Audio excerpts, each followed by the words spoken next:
Greetings, B-movie aficionados.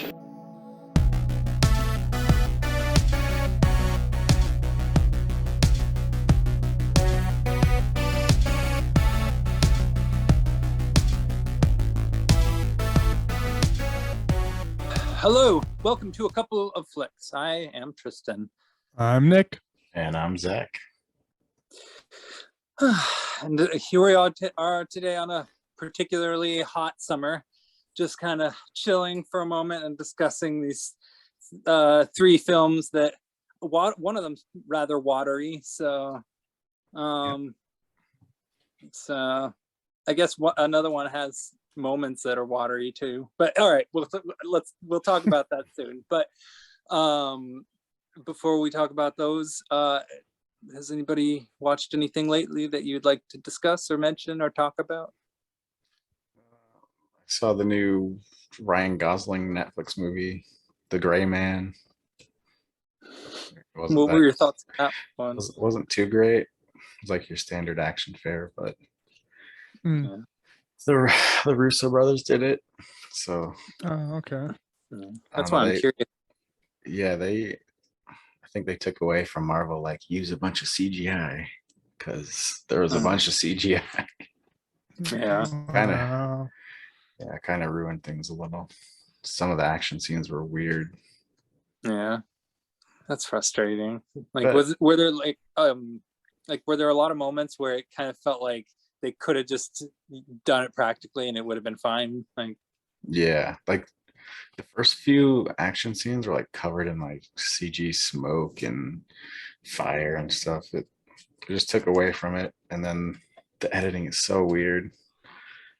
They're trying to use some FPV drone shots too now. dang. Those drones. Yeah, Everyone's using them. yeah. They're like, it was like a fight scene between two people, and they like shot a extreme wide shot of it from a drone. I was like, it's unnecessary. That's strange. Yeah.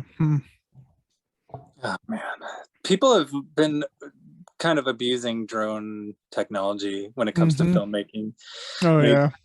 I mean, I can't even count like the number of short films that exist in this world. Like, some of them even feature length that are literally just nothing but drone shots and narration. Like, Yeah. and that's it. You know, Like over the forest, like The Shining. They're going for that Shining shot before. Yeah, They all have that shit. Yeah. yeah, and like, I love drone technology. I think it, it can make for some gorgeous shots and stuff, but people just have overdone it, Yeah. and it has to be done with more nuance. Yeah. Anyway, Hopefully it'll be just a trend and go away. yeah. I don't know anything about The Gray Man, actually. I know like Danny Pintaro was complaining about it on Facebook earlier. That's about it. I don't know anything about it otherwise. Like, I don't even know what it's about. So Yeah, your standard action fare hitman kind of. I guess it's a book series. There's like 11 books apparently. Oh, okay. All right, that makes sense. We'll see how many they make. I think I'd rather watch like a sequel to Moonfall than a sequel to Hell yeah. yeah. I don't know. I guess we'll see. Maybe they'll make a sequel. I mean, I don't know. Was it entertaining aside from the CGI? Yeah, it was all right. Good. It's watchable. Yeah. I gave it a 3 out of 5. Excellent. Okay. All right. And Ryan Gosling was pretty cool. Looked good. Did his thing. Yeah.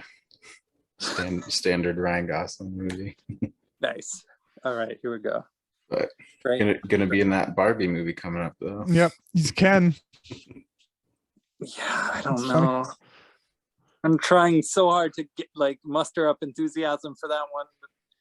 I keep seeing people talk about like how it's going to be amazing, and I'm like, but it's Barbie, and like, It's also a Greta Gerwig movie, so. oh yeah, that's the thing. Like, it's an odd choice for Greta Gerwig to make a movie like a Barbie movie. I don't know. That just seems strange. Maybe I'm being superficial. Like, I have to be open-minded. It doesn't seem like her style. No, not at all. Like she did Lady Bird and then Pretty, or not Pretty, Little Women, Little Women. Oh my goodness, I don't want to make that mistake. All right, Gray Man. I don't know. I might check it out. I'm kind of curious to get back into action movies again. So Yeah.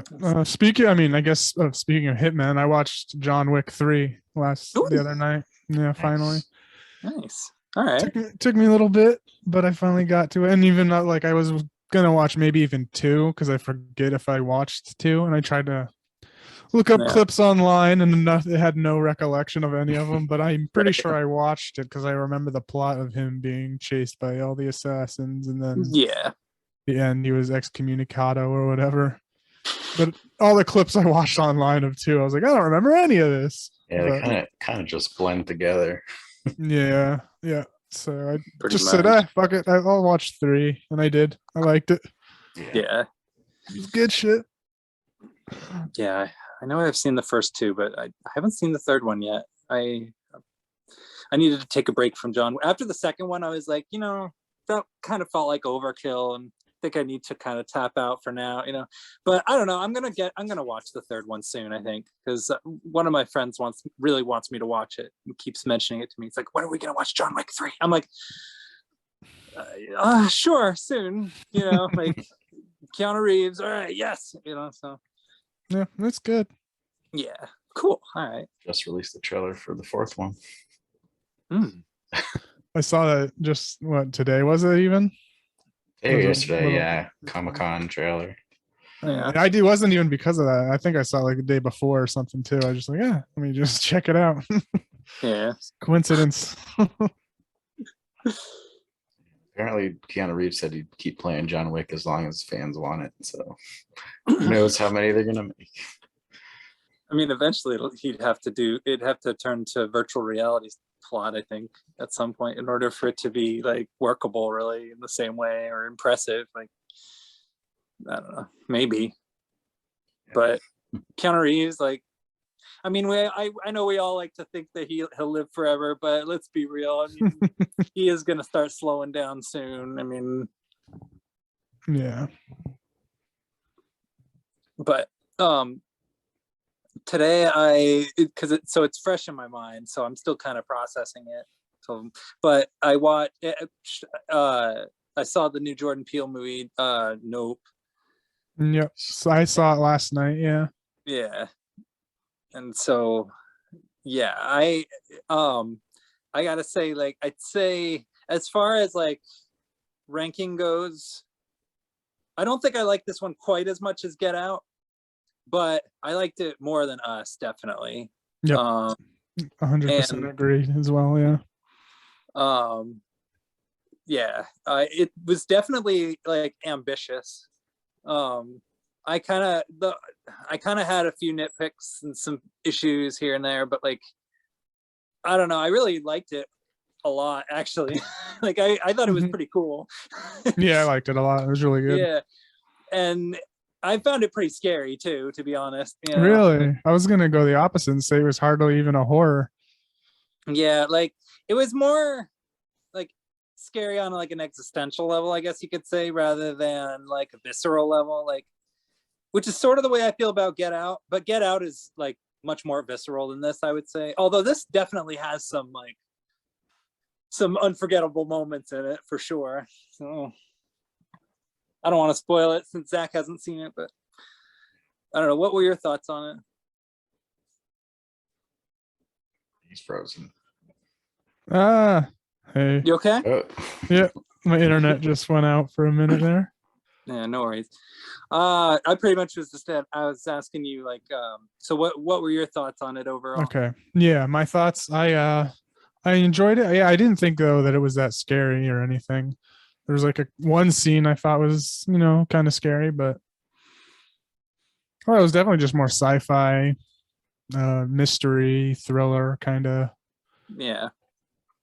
I mean, I got scared by Close Encounters of the Third Kind, so like, just for a frame of reference, like, I find a lot of movies like this, like, just scary on a base level. Mm-hmm. Just because like the mystery aspect is like, it always sort of puts like a knot in my stomach, just because like I never quite know where it's gonna go, and I always have like little suspicions here and there, but just the mystery always sort of nags at me. And then like as it goes along, I kind of get more and more into it, and I become sort of less scared and more just kind of caught up in what's going on. But still, like movies like this, I always get kind of nervous about when I watch them.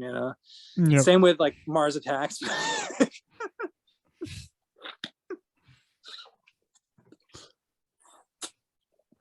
Yeah, I liked when they just said nope, when they just noped out of stuff like you see in the trailer, and they do it. Yeah.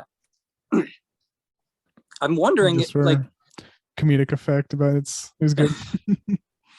it felt appropriate. I felt, or Yeah. I thought, Yep. And also like I sort of I okay. So do you feel like the trailer gave away too much? Yeah, I mean, he doesn't. Yes, because I wasn't Yeah. surprised by any of it. Yeah, Like, exactly. Just except for, I feel like it, like to me at least. I guess I don't know if your opinion differs. That it gave a little more of a horror spin for the trailer than it really feels to me. Which was just more like a science fiction, like more maybe action packed Arrival, right, kind of vibes of the movie. Yeah. Yeah, I mean, I didn't watch the trailer before I saw the movie. I watched the trailer after I saw the movie. Like, but like, I did have like a couple little things spoiled for me before I saw it. So, like just because of the hype and people just like puking out their opinions, all over the place. But I still like overall, I still felt pretty, I don't know, pretty involved. Yeah, like the whole style of it. I'd say if you've seen the trailer, you know the plot of the movie basically for sure. Yeah, and unfortunately. Yeah, but yeah, I would say it's his most ambitious film, honestly, for sure. Just because like I don't know, there were kind of a number of different little human dilemmas going on in it, which I appreciated. So and the characters were great too. I loved all the characters in it. Yeah. Same. Yeah, I did too. Even the ones who, kind of pissed me off, but I still, yeah. All right. Anything else or? No. No, I'm good to go. All right, cool. So I guess, all right, I'm going to talk about the movie that I chose. It is the 1989 movie titled Leviathan, and it was directed by George Cosmatos, who also did Rambo 2 Rambo First Blood Part 2 and Cobra. So those are both movies I really enjoy. So this guy's got a vision, I guess you could say. And I think he's probably most well known for Tombstone, I'm guessing, just because I don't know, that's kind of the name associated with that movie. So had either you seen or heard of this movie before I had chosen it? Not necessarily. Like I'm looking through now, I could have sworn that I saw, I don't know, a review or recap of it or something, because it seemed real familiar, but I don't know. Like I thought maybe the Red Letter Media did a review of it or something, but I can't find it if they did or didn't. But no, not really. All right. Yeah, I think I might have seen it. I'm pretty sure I've seen it. Yeah. Did it feel familiar? Yeah. Yeah, it's for me too. Yeah, that's the thing. It felt kind of oddly familiar too, but I can't figure out if it's because I've seen it before or if it's because I've seen so many movies like it. Like that's the thing. Yeah, I remember like specific things like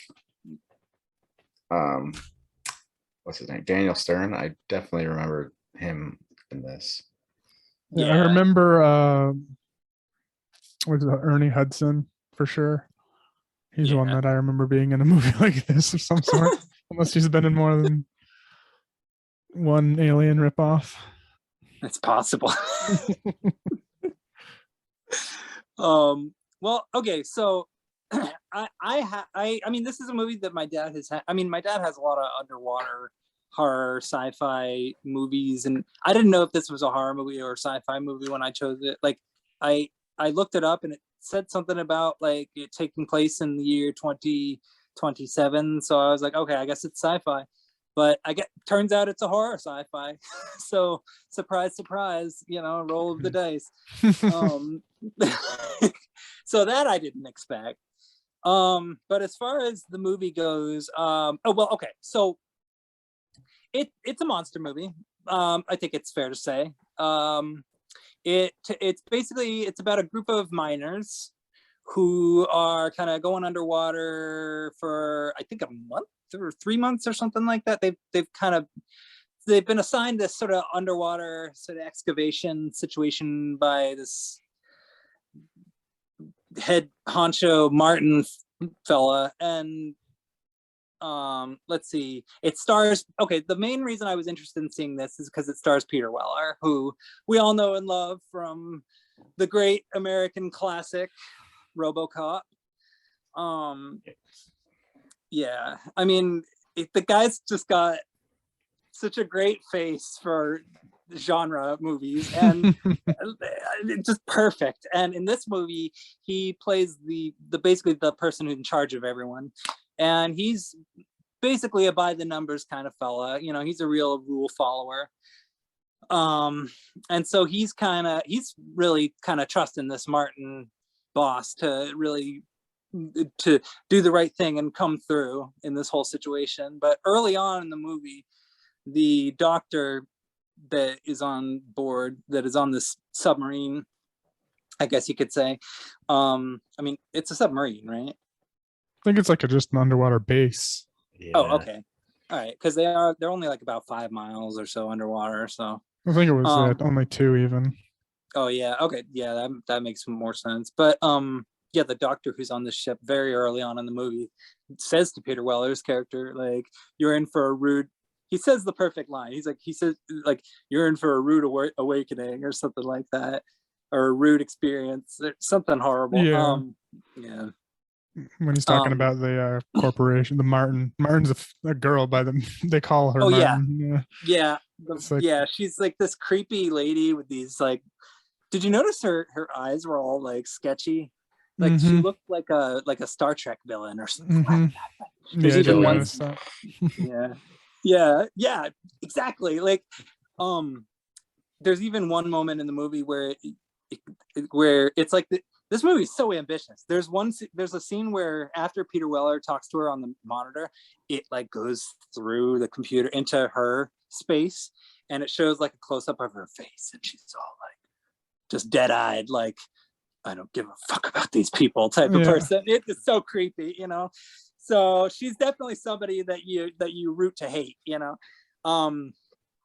but let's see. And I'd say one defining factor of the Weller character, like the captain or whatever, he's also a little in over his head.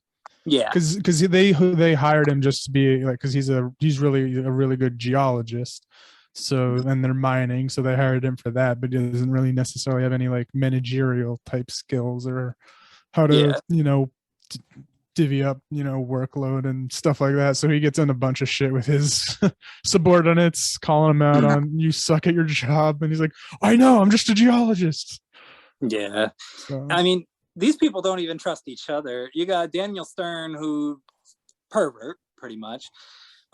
It's fun to see him. Yeah. You got Jesus, who he's getting into trouble. D. Jesus, who he's getting into trouble every 5 minutes. He almost dies like within the first couple scenes because his machine started breaking, or his power suit, underwater suit, whatever the fuck that was. Yeah, we should warn you. That's what type of movie this is. It's the type of movie where people are almost dying after the opening credits have barely rolled, and the people are almost dying. So that's great. And Daniel Stern makes fun of him for almost dying too. Like, it's just like, these people are really annoying, and they obviously hate each other. They obviously are sick of each other, but they're almost at the end, so it doesn't really matter. It's like 3 or 4 days at the start. Yeah, exactly. So they basically just, the movie starts off, they all start off hating each other, but they're willing to tolerate each other for a couple more days. But unfortunately, they find a a Russian ship that I think it turns out I think it actually it was actually intentionally sunken, from what I understand, or at least that's what I gathered. Actually, no, yeah, you do find out later on in the movie that it was sunk intentionally, and you find That's out what why. the characters assume. That's what they assume. They never got actual. Oh no, they did. It was right near the end, shortly before they got off the boat. There was that last message on the screen that said, like, it was like a real sacrificial message, like, I'm doing this for the greater good of mankind, or something like that. That's what the doctor did. That's what the okay. message he sent when he released the pods out. Okay. That's right, the message that the doctor sent. Yeah. We assume that's why, because the doctor's like, these were torpedoes hit from, Oh, okay. that sunk it, not like an accident or anything. And then Oh, okay. Yeah. All right. Yeah, I guess that makes sense. Okay, so that, all right, cool. All right, so yeah, so they go in. There's some tension when the Daniel Stern character gets like caught in some reefs or something like that. Tube worms or something they call them. Yeah. They're like worms, like something you'd see out of like a horror video game. Yeah, it was weird. Giant fat worms. I thought that was going to be the monster or whatever. Right. Yeah, or those things.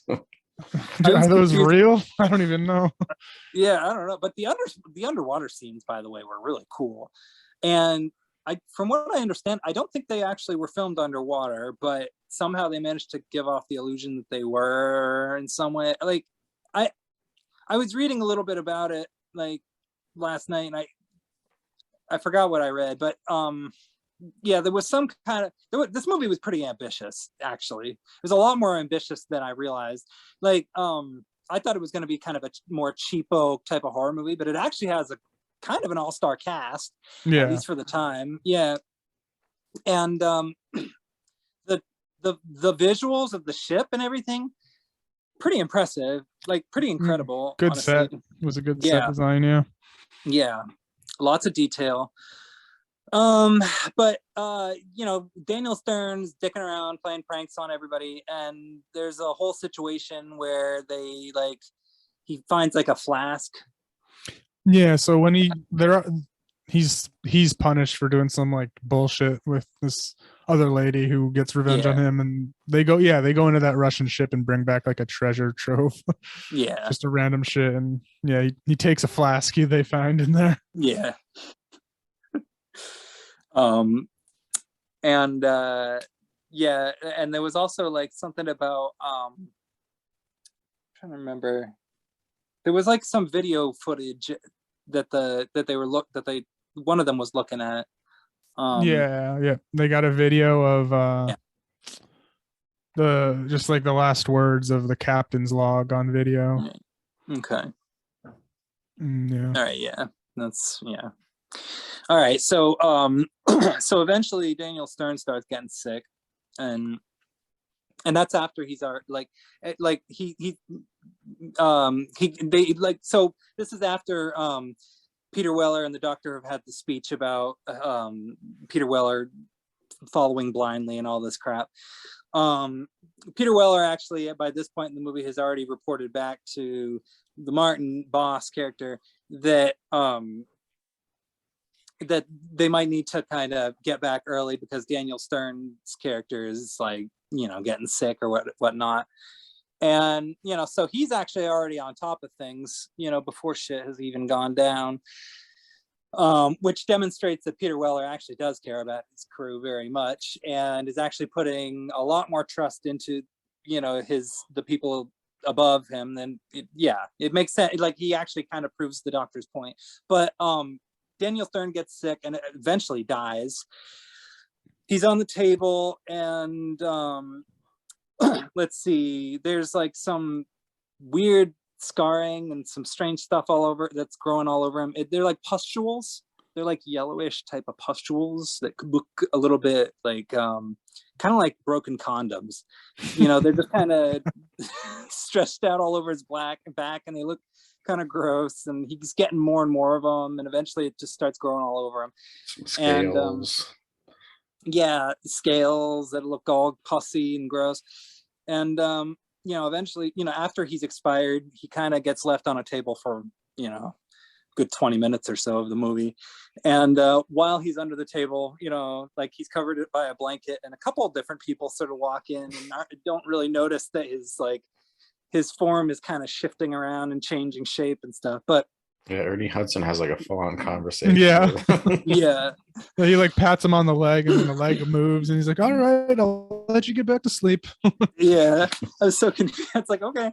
And then eventually another crew member kind of starts getting sick after like Peter Weller's more or less kind of demanded by this point, like, okay, emergency now, please pick up, because Daniel Stern's character has died. So another crew member gets sick. She starts flipping out because it's starting looking pretty bad, pretty gross, and starting to hurt and stuff. She's not having a good time. And then she kind of takes a gander at Daniel Stern's body, and suddenly his like wrist starts exploding and worms and gross shit start flying out of it. So she has a full-on nervous breakdown, and then she takes her own life. And so then after that, so now 2 crew members are dead. So now everybody's pretty much panicking, and they kind of load both the bodies in one sort of bag to try and kind of transport them to the sick bay, just so that they're at least away from the crew members. And the bag starts moving and shifting and flopping around and stuff. And they're so actually trying to dump the bodies out the okay, because they figured that it's contagious and stuff. Okay, all right, that makes sense. Yeah, because I thought that it seemed like they were being really nonchalant about it, so I didn't know whether they were gonna, because I felt like they would be showing a little bit more like emotion if they were gonna dispose of their friends' bodies. But They did a little bit, but even one guy said this is totally on protocol, or called it like this is totally not okay. But it's like, well, we can't fucking deal with it or whatever. Okay, we have to.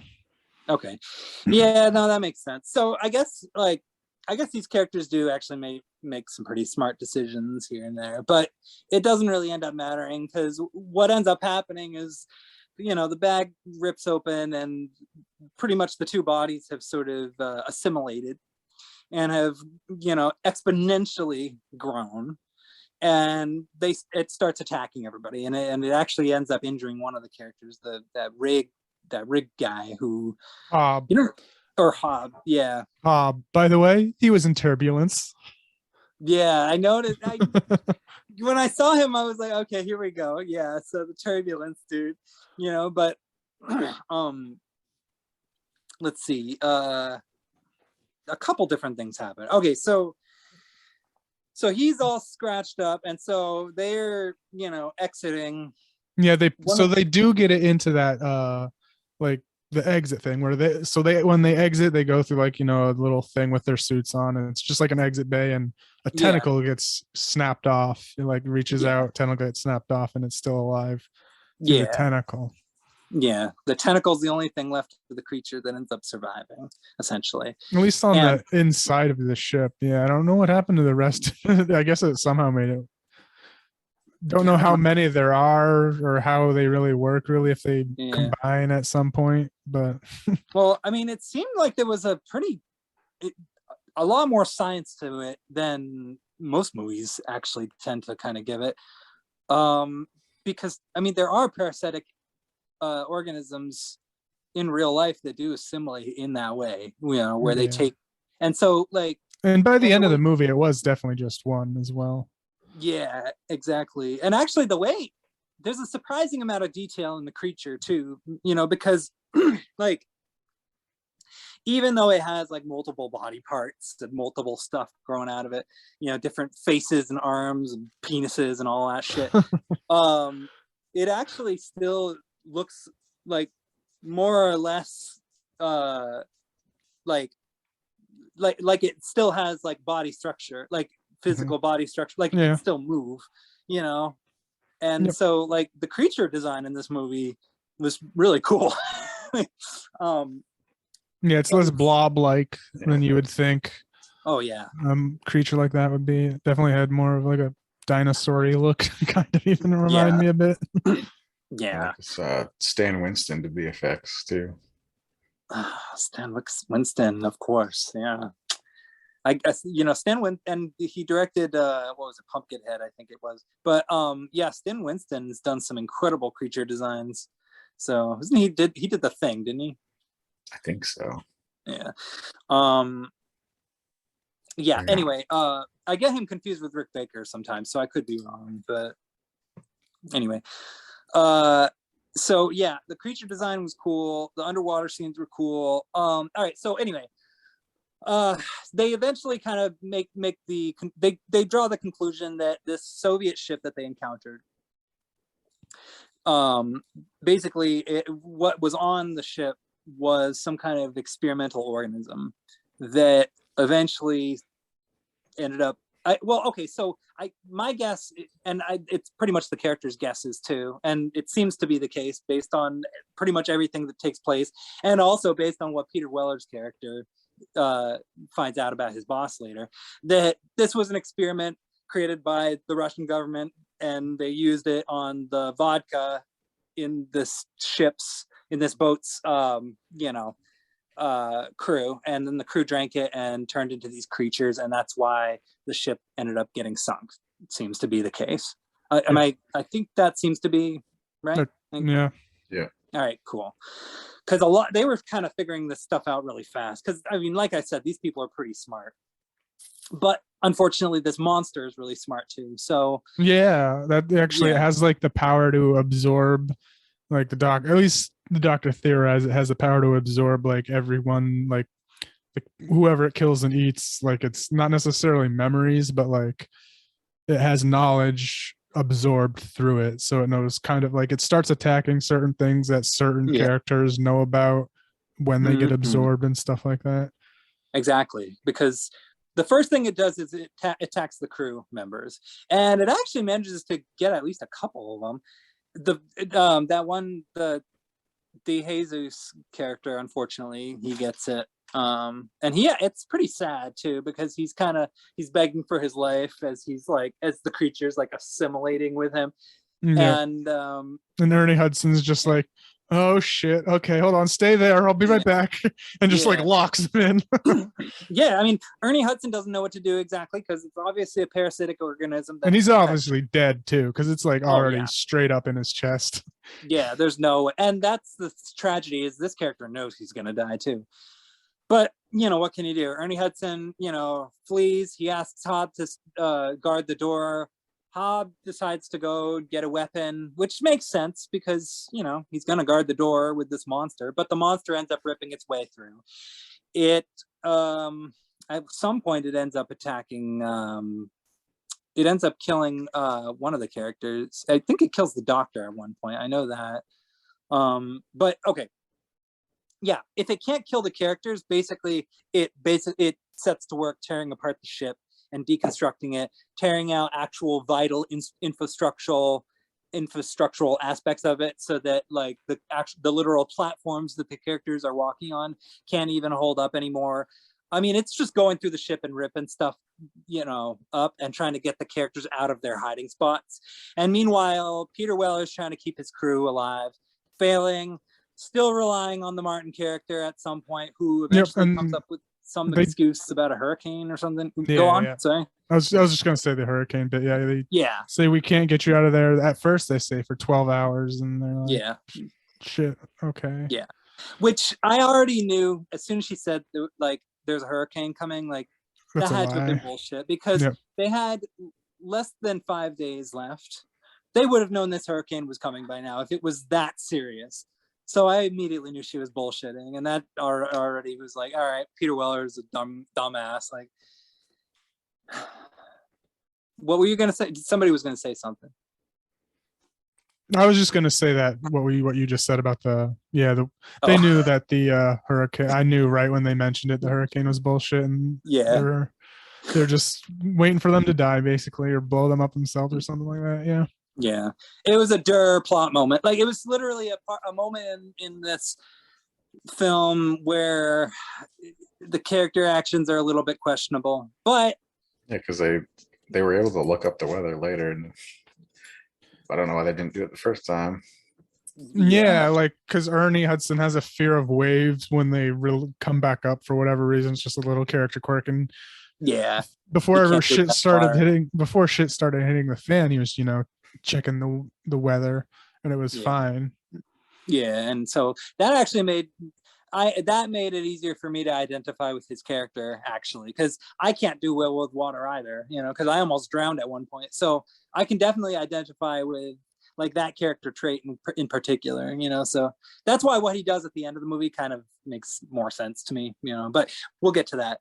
I'll say there's a little funny line too, is when Yep. they were going to the escape pods, like the main character, what was the main character's name?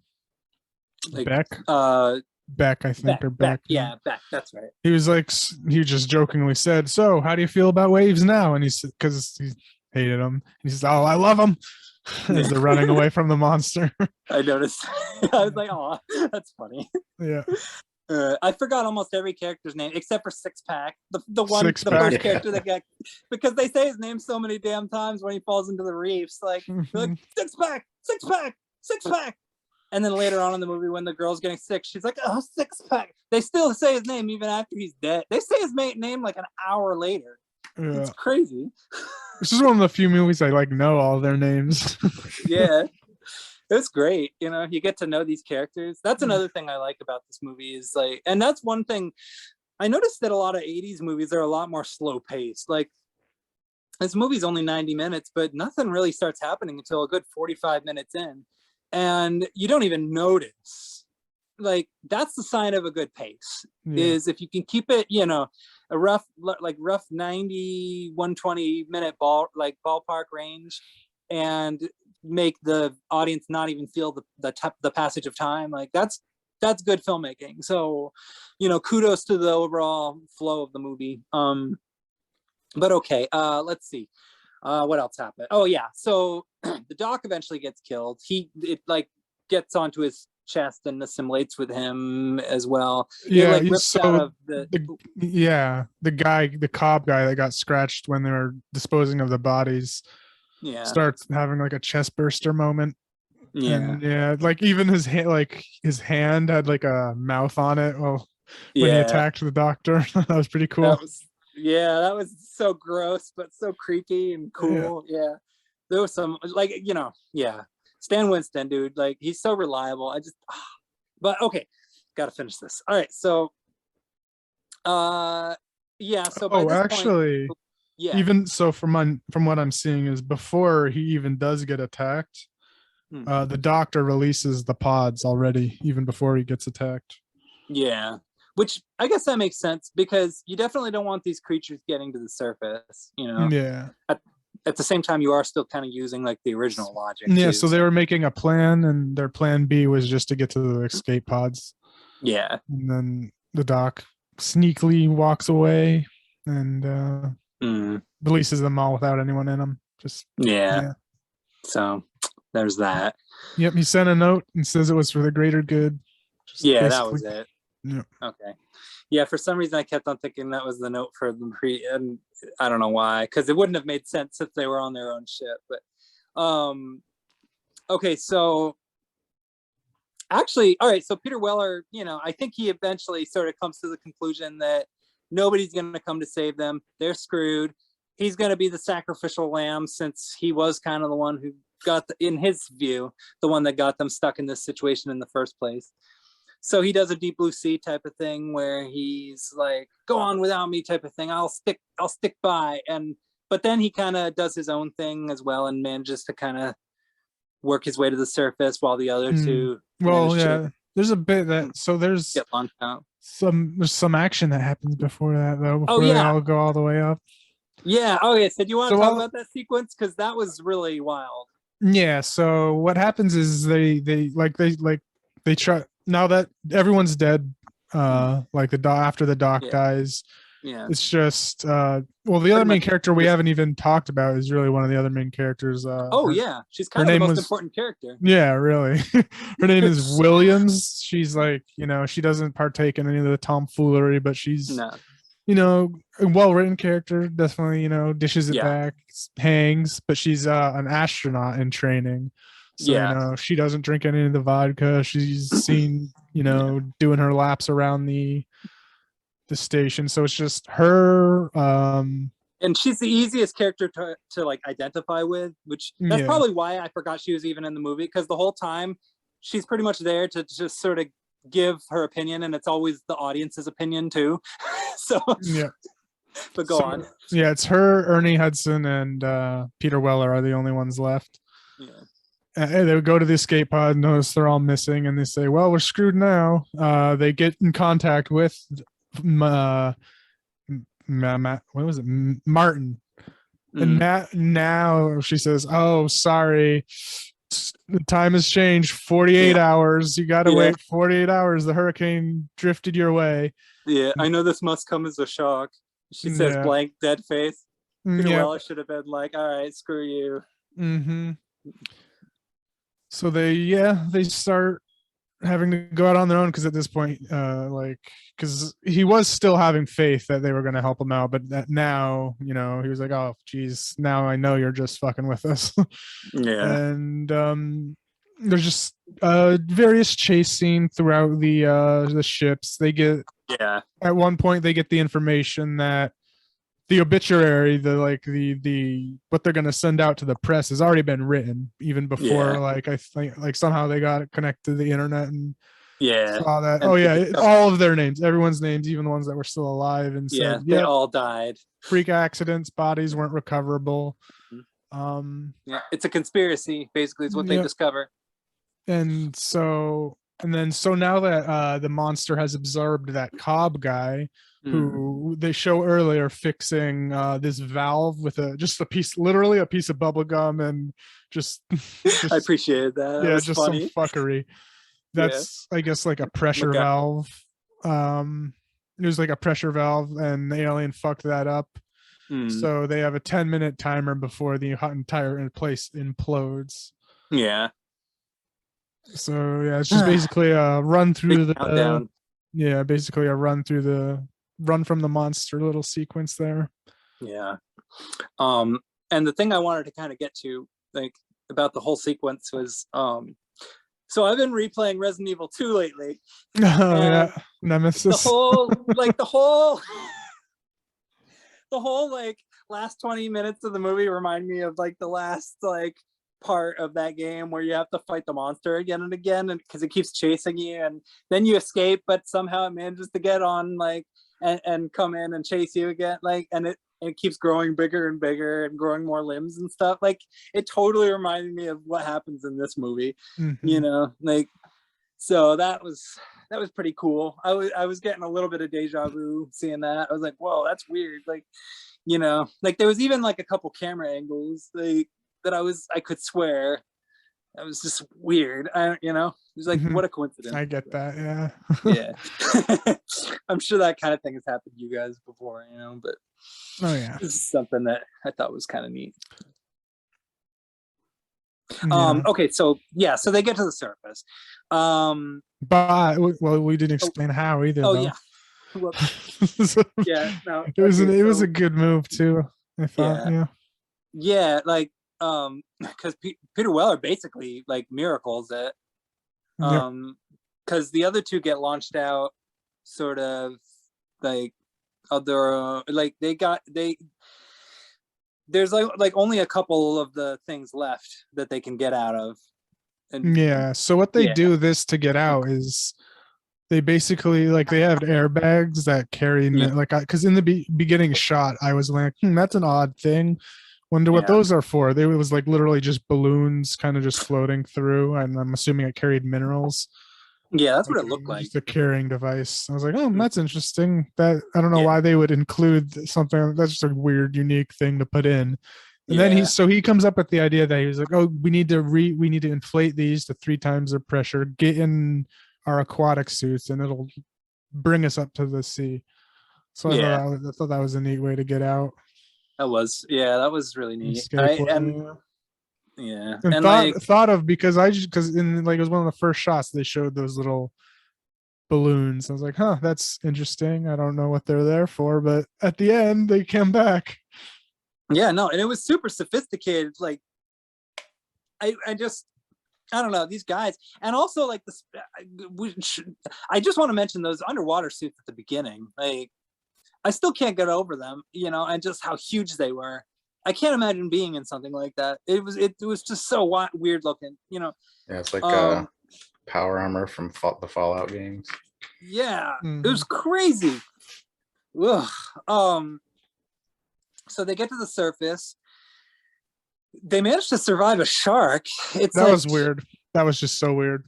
I I don't know why that was so unnecessary. Like, yeah. Peter Weller too, sends the other two out and then fights the monster and then gets out in the nick of time. Oh yeah. It would have been cool if it would have been cool if it assimilated the shark or something, but that's what I was hoping for.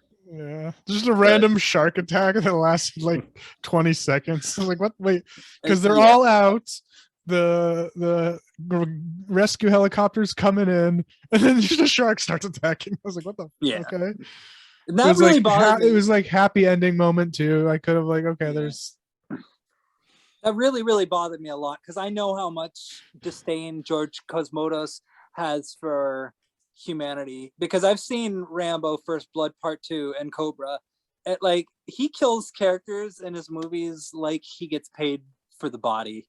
Like, he'd be willing to make a movie where these characters survive a giant experimental monster on an underwater craft only for a couple of the characters to get bumped off by a shark. I feel like, you know what? I would have liked it. Honestly, I would have liked it if they killed all the rest of the remaining characters. That way there are no survivors. The only survivors killed by the sharks. Yeah, I would have liked that ending. That would have been insane. But yeah, that would have been funny too. But they managed to get rescued by the Coast Guard. All three of them, or so they thought, actually, because little did they know. The creature survived. Survived the implosion. Yeah. And sadly, Ernie Hudson doesn't make it. He sacrifices his life, which at that point in the movie, he probably figured, you know what, like, at this point, it's probably just easier for me to die than to bother trying to swim away from this thing. So he distracts the monster. Yeah, that surprised me. And, he bites it. But meanwhile, Peter Weller loads up a stick of dynamite and pulls a Tremors and blows the motherfucker up. So that was cool. A little bit of Jaws there too. Oh yeah, I appreciated that. And it kind of reminded me of Jaws, like the way it looked, the way it blew up. But it was kind of like, damn. But let's see. So then they managed to get back to a boat. Martin is standing there. She goes over to them. Oh, you okay? Yep, my internet's being a little bitch tonight. No worries. It's all good. So, did you want to mention anything about Ernie Hudson's character's death? That was unfortunate. I liked him, and I wish he survived though. Yeah. That was disappointing. The ending was like I did hear before I got cut out, like the Jaws ending, but I also got Deep Blue Sea vibes from it with just LL Cool J just randomly surviving. I was like, oh, why couldn't he get the same? Yeah. Like, LL Cool J wasn't like the main, but like he survived for some reason. Yeah, no, I know. Well, I loved LL Cool J in Deep Blue Sea, but yeah, he was like the best character, but he wasn't like heavily featured or the main. Yeah. Besides Samuel L. Jackson, he was the best. But oh yeah. Oh, now that was a character death I never would have expected from a movie like that. That was one of the best deaths in movie history. Yeah, so good. I still can't get over that because like the first time I watched that movie, I was so like sure he was going to be the main character, like 100%. Yep, I remember the first time I watched it too. I was like, holy shit. Yeah, like then I didn't know what the hell was going to happen. Yeah. Somehow Thomas Jane. Oh God, we're spoiling Deep Blue Sea. Okay, so all right. So let's see. So they blow the motherfucker up. Peter Weller and who's the other character's name? The Williams is her name, her character Yeah, name. I don't Williams. know. Yeah, who basically does most of the physical stuff up to the point where Peter Weller has to, battle the beast, I guess. But anyway, Peter Weller, he gets on the. I love how I'm not even calling him Beck. I'm just calling him Peter Weller because that's all he is to me. But he gets on the boat. McMartin or whatever his boss is. This was a McDonald good Martin. Martin. Yeah, this was hilarious. Yeah, she's standing there. She's like, "Oh, I knew you guys would make it." Like totally pretending that like she was, even though it's obvious there was no hurricane. And Peter Weller lays her out. Like she says, "How are you feeling?" He lays her out and says, "I feel a lot better." Right, just cold cocks her. That was hilarious. That was great. And ultimately, like that's probably the most that's going to happen to her because, like, she's not going to lose her job over that type of thing.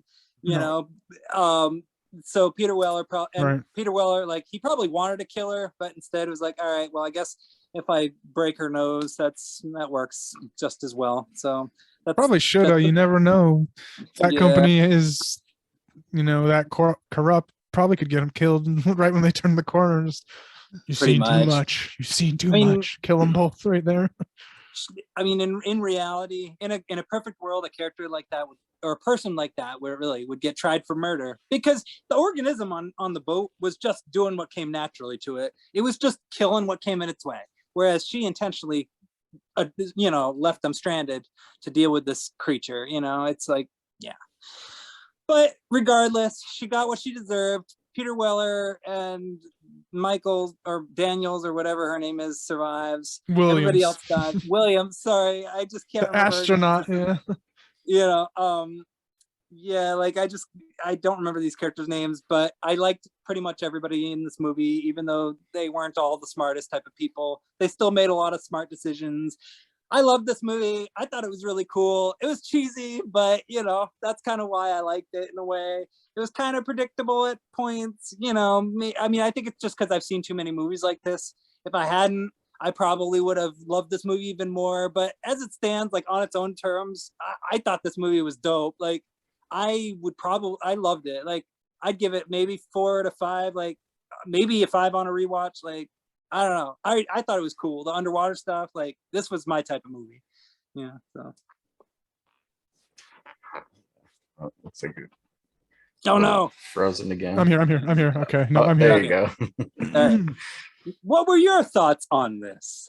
My thoughts were good. I liked it. I was surprised by it. It's definitely well above the production quality of most of the movies we do here. I was definitely surprised. I thought I didn't know anything about it. The cast surprised me at least without Ernie Hudson. I'm not too familiar with Peter Weller myself.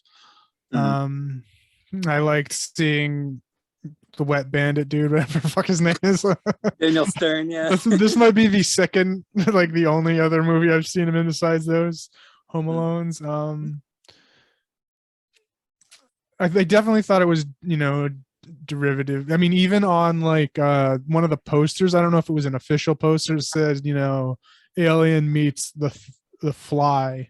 I was like, this is a total Alien ripoff, even though I technically haven't seen Alien, but I've just, seen so much through, general osmosis that I feel like I've seen it.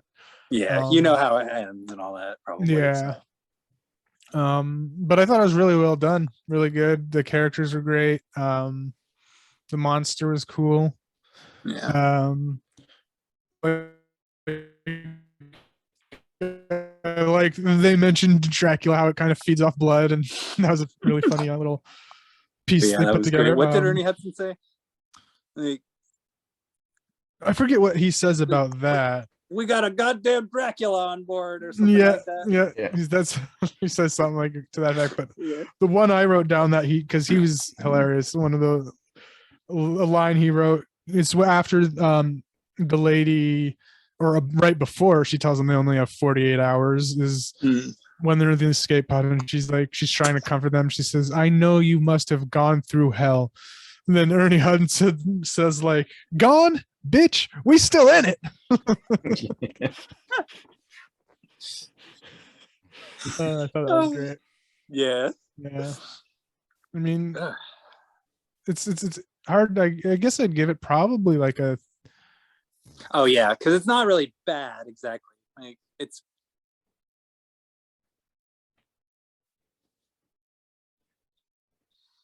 Yeah, it's just derivative of like this could have taken place in outer space with very little change in the script at all. So it's something. So it's hard to place when it's good, but you've seen it before, done better. I'd say like probably like a. I'll give it a 4, being generous. Even I'd say 3.5, maybe, but 4. Yeah. Just because it was well done for a kind of a clone of these. Yeah, it's almost the type of movie that's so good that you wish it were bad, because it should be worse than it is, if that makes any sense. Definitely. But it's actually better than average, I would say, overall. But I don't know. What were your thoughts, Zach, overall in your view? I liked it. I also gave it a 4. I liked it because it was like aliens and the thing. Yeah. But That's why I liked it. Yeah. Yeah. So like the cast was great. Effects were awesome. Sets were awesome. Yeah. Yeah. Yeah. I mean, and I looked up like negative, because this movie was pretty, it apparently was received badly. Apparently it's not considered a good movie. It's considered bad. But most of the negative reviews seem to be people just complaining about it being too much like other movies, which to me is like, all right, but what if you haven't seen those other movies? Like, how is it? You know, so that's the reason I like it. Weird, yeah, like it's a weird criticism, you know, just whatever. But yeah, no, I'm glad I chose it. So, but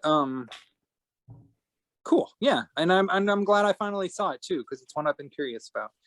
But this next one we're going to talk about, I have seen it before, but I don't know if you guys have seen it, and this was your choice, Zach. Yep. I had not seen it.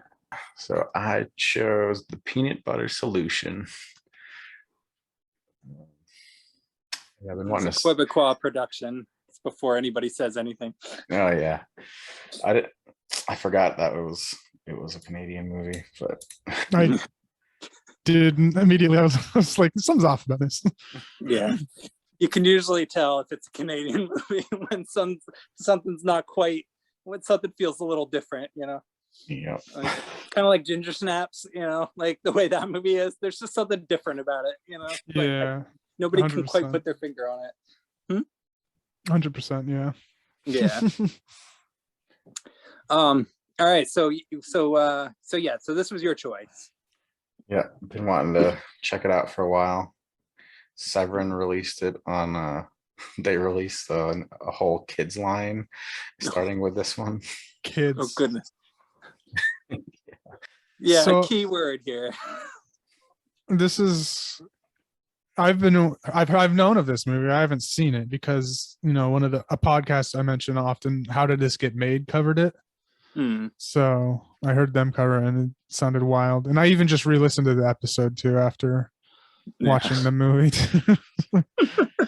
So I have some interesting facts about it, and just so here's an issue. So this is one of 25 movies in a series of things called Tales for All, and it's kind of like a Canadian Goosebumps, is what they said. I did notice that in the title credits. It was like number 22 or something like that. Yeah, so I didn't even notice that until I listened to them say that. Yeah, this is an actual, like, I don't know, Canadian kids horror. Maybe it's so. What they say is it's like a fairy tale myth type thing. That's an actual like book story, but they said it's basically like a Goosebumps for Canada or whatever. All right. That's interesting. Now I want to watch the rest of them. Yeah, me too. I don't know. This was so scary. I mean, technically, the Goosebumps television show was shot in Canada, but I don't know if it's technically considered like a Canadian production. I mean, the cast and crew is Canadian on that show, and you know, of course, like but maybe I think they mainly use cast and crew and filming locations there because it's cheaper. So I think that's sort of the main thing, but it might be like an American production company that does Goosebumps. So this would be strictly this is how the Canadians would do Goosebumps, is what you're saying. Yeah, Boy, sounds like it. All right, cool. Well, I guess I better gear up. This movie was insane. It is very insane. It's more insane than I remembered it being. And I'd seen this before somehow. Like, I don't exactly remember how I saw it, but the title I always remembered the title, and I always remember finding it. I didn't remember anything else other than the last part of this movie, which we'll get to. But that was so messed up to me, like, and I couldn't figure out why. Like, I never like made the connection between that and why it was called The Peanut Butter Solution, because like we've all seen the movie. The last third of this film almost feels like a different movie. So yeah, basically every act kind of does. pretty much, yeah. But I don't. Okay, so I don't know. How do you want to talk about this? Like, how shall we? Because it needs to be talked about, So we may as well. It's got a plot summary. From the first few minutes, I was like, "What the fuck is going on here?" Too. Yeah. So like, I'll at least say like the first couple scenes were like, there's the main character is just some kid named, I don't know, was it Michael maybe? Yeah. I don't even know the. Yeah. Yeah, and his sister and his dad all live in a house. Their mom is gone. Which eventually is revealed that she's just like, it was so strange that like I wasn't sure if she was dead or not for the first, I don't know, act at least, just because of how it was phrased, but she wasn't. And the sister was acting like, it was so bizarre how the sister like behaved with her brother and her father. It was like she became the mother wife completely. Like I don't think she even went to school. It didn't seem like it. I think she dropped out. And and this was all within the first few minutes of the movie establishing this family. And I was like, what are we watching here with this because she was wearing the mom's robe, and like there was a little bit of voiceover saying that's doesn't even fit you, or it's mom's robe. I'm like, what are we about to watch here? Yeah, this could go into some strange territory, because like she is pretty much pursuing that role. She's even like, she's taking care of her brother, she's taking care of her dad, she's bringing him food, she's bringing him coffee, she's rubbing his back, asking him how he's doing. She doesn't act like a kid at all throughout. Maybe one or two little snippets. She has kid behaviors, but she's like straight up a mother character from almost all of it. Except for she's like kind the of last a hero. Act. Yeah. But anyway, she does everything in this movie. No, can't rule out Connie. Can't rule out Connie. Yeah, exactly. Yeah, Connie. She's the Reba McEntire of this movie. You ever watch that show Reba McEntire, where this family had like they're so dumb that they just have all these problems, and then she shows up and has to fix them. She's Reba McEntire. So. All right, go on. Had to watch a lot of that with my mom. Oh, okay, so you're familiar. Yeah. All right. That's kind of how I'm with the Golden Girls and stuff. So. All right. Michael Baskin is an average 11-year-old boy. His father, Billy Baskin, is a struggling artist and temporary sole caregiver of the children, while his wife attends to the needs of her recently deceased father in Australia. That was a little side plot there. That we didn't learn until 2/3 of the way through, maybe halfway through. They just said their mom is gone. Yeah, I just assumed she was dead because of the way the dad was acting. Yep. Yeah, me too. It was vague. Like, was she in the military? What happened? Probably would have been better if she was. I mean, how they handled that. Wait, could you say that again? I can't. Yeah. Kind of. Oh shit! I said it was so bizarre how they handled that whole mom thing. Yeah. Just comes out of nowhere in the end. I think they just needed to have some kind of happy thing happen in this movie or occur in this movie because like, oof. Okay, all right. So, yeah, do you want to talk about the plot or? Yeah, I'll keep going with it. Upon hearing the news that an abandoned mansion has recently burned down, Michael and his friend Connie decide to explore the remains. And good old Conrad, who What a it's another one- trooper. yeah, it's another one of those kids movies where the sidekick is cooler than the main character. He more or less becomes the main character Yeah, halfway through. yeah. And to be fair, like the main character in this movie, like, I mean, he's probably the most realistic character in hindsight because he is about at that age where he's starting to get self-conscious, and so naturally he does act very, very emotional in this movie. But you know, he's the one who's experiencing hardships, and he's the one who ends up having to deal with the brunt of issues in this film. So most of the time, Conrad's the one doing all the cool stuff in this film. You know, it's kind of like that movie Daryl, which I think I mentioned before, where the sidekick is cooler than the main character. You know, just that's how it goes with this type of movie, I guess. Anyway. Yeah. Outside the mansion, Connie dares Michael to take a look inside, leading. Okay, this says what he sees, even though we don't know that till the end. Oh. Spoiler. So, yeah, spoiler alert. Spoilers, Wikipedia. To take a look inside, leading to a frightening encounter with the ghosts of its homeless inhabitants who had died in the fire. So what I wonder too, that we don't necessarily know if that like is what he sees the first time. He could have just seen the dead bodies, and then because the next time he goes, he sees the ghosts of them.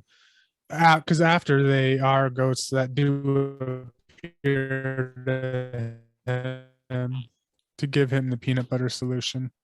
Yeah, that's true. Because what also happens is that like he's met these people before, because there was a scene early on where he gives, you know, they call them winos. I don't know. Yeah. But they're like homeless people. Like we see them. He gives them some money, and it happens to be them who die because that thing that burned up was like a little homeless shelter, not an official shelter, but like a broken down warehouse that homeless live kind of thing.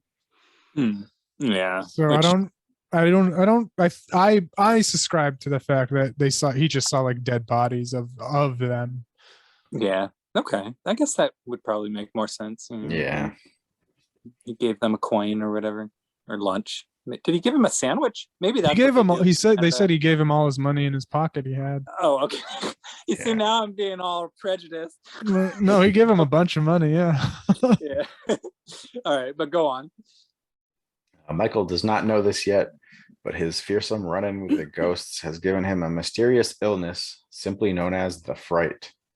Michael wakes up the next morning to find out that the fright has made him lose all of his hair. Yeah. After a failed attempt with a wig, his wig was pulled off by an older boy during a fight in a soccer game. Oh, yeah. Okay, yeah. The bullies in this movie, again, you know.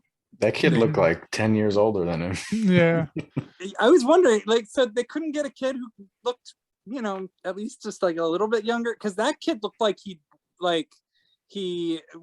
came, like he was like a military guy or something like that. Like, it wasn't even a fair fight. Like, it's not his. The kid was beating his ass in the game. Like, he's a loser. That's just the way it goes, you know? Yeah. But yeah, the whole wig thing, and that was, you know, it was another one of those things where like the kid was like depressed because he lost his hair, and then the sister like puts the glue on, you know, but then when the wig comes off, the glue comes off as well, so it's like this really embarrassing thing. Yeah. Oh, and one scene even before they take him to the doctor, and like he says it's called harem scarum, but you're affected with the fright. Yeah, harem scarum. Yeah. Yeah, little weird, odd, peculiar things in this. And okay, we don't have to talk about the art teacher yet. Okay, go on. Yeah. Yeah, it cuts right to the ghosts visit Michael in his sleep and give him a recipe of a magical formula for hair growth. The main ingredient of which is peanut butter, which it's not really. No. You're No. supposed to use little peanut butter. Yeah, Yeah. one spoonful. Yeah, Skippy is what he chooses. You know, which one thing I will give this movie a lot of credit for is that I like. It was Skippy gave him some money to be in this. Yeah, well, oh, totally. But I will give this movie credit for having a much more creative, much more creative advertising, in my opinion, than Mac and Me. Because even though Mac and Me had like a cool dance number and all that stuff, this movie has like the literal title is The Peanut Butter Solution, and then you watch the movie and it's Skippy peanut butter. Boom. The end. Like, it's a mystery what kind of peanut butter it is, and you get the answer. So that's the kind you should buy, according to this movie. So Skippy is the solution. Skippy specifically, it's the peanut butter solution. And the Severin Blu-ray of it comes with the recipe card for it. That's cute. That's I like funny. that. That's funny. Yeah, it's like weird stuff too. Like Yeah. dead flies. I forget Ugh. what the other stuff Yeah, was. But 5 dead flies, and they had to, like, when they came to him in his the ghost form in his dreams, the lady made him repeat it. 5 dead flies on my head. Yeah. and I'll put it on my head if it's like a singular object. And she like yelled at him, "No, there are 5 of them, so you put them on your head." Yeah. So, like, she was like, "You don't know grammar?" Yeah. Well, no, it's grammar. So silly. Every other scene in this So movie is him fucking talking weird. to ghosts. Yeah. Michael's first attempt to make the formula is thwarted when his father and sister think he's making something to ingest rather than use topically and dispose of it. Which I can't blame them for. Yeah. The ghosts return the following night, giving themselves a second chance to pay him back for giving his money to some homeless people, and also give Michael special instruction not to add too much peanut butter, as it will end in dreadful results. Mm-hmm. And he just gives him the recipe this time. It's like, why don't you just do that first? I know, that was sort of a big question I had, was like, it would have made more sense to just, get it out of the way, so that they don't have to keep bothering him again and again. Like, ghosts have to sleep too. Yeah. It's frozen again. Oh, I think so. Darn. Okay, so he was at the doctor's, and the doctor was saying something about him having so the doctor basically prescribed it for him, essentially. Harem scarum, yeah. Harem scarum. The fright. Yeah. Okay. So we're going on to the second time. All right. There we go. I found my place. Here we go. Okay. So then what happens is the ghosts kind of give him the solution, and he does it a second time, but he ends up using too much peanut butter, basically it's because I guess he's like worried that it's not going to work or whatever. It was runny. Yeah, runny. Oh, that was like, it. He's because the ghosts even warned, don't get it on your hands, it'll grow hair out of your hands and stuff. And it was starting to like run down his forehead, and he's like, "Oh shit, it's gonna grow everywhere." Yeah. So he put in another couple of scoops or something of peanut butter to make it more chunky. Yeah. I was waiting for it to grow somewhere else. But not on him, at least. not on this character. Oh, Jesus Christ. They did that too. I couldn't believe it. I mean, yeah. Well, okay, but so all right, so he puts the peanut butter solution on his hair or on his head. Actually, I'm okay. You know what? I'm curious as to what Wikipedia has to say about this. I'm gonna leave it up to Wikipedia to do us the honors. Meaning, I'm gonna leave it up to Zach to read what Wikipedia has to say. Sorry. No, it's all good. Michael successfully makes the formula this time, but ignores their instructions not to overdo the peanut butter, and wakes up to the next morning to find that his hair has already begun to grow after a few minutes. Yeah, and it's like every time they cut to someone else and then cut back to him, his hair grows. Yeah. It was a pretty charming effect. Yeah. Mhm. Yeah. They did it several times too. Like the people who made this movie, they did a really good job on the caps or whatever it was they were doing. Yeah, it kind of just looked like they filmed in reverse, like cut his hair a little bit and then a little Yeah. bit more. Yeah, I almost want to pretend that I almost want to imagine they did. Maybe they did. Yeah, that's what it seemed like to me, at least, until it gets stupid long. Well, I'm gonna get the movie. I'm gonna watch the commentary. I don't even know if there is commentary, but I'm gonna find out I think the there is solution to this movie. solution to the solution. Yes. Suspicious of his fast-growing follicles, Connie confronts Michael about his unusual ability.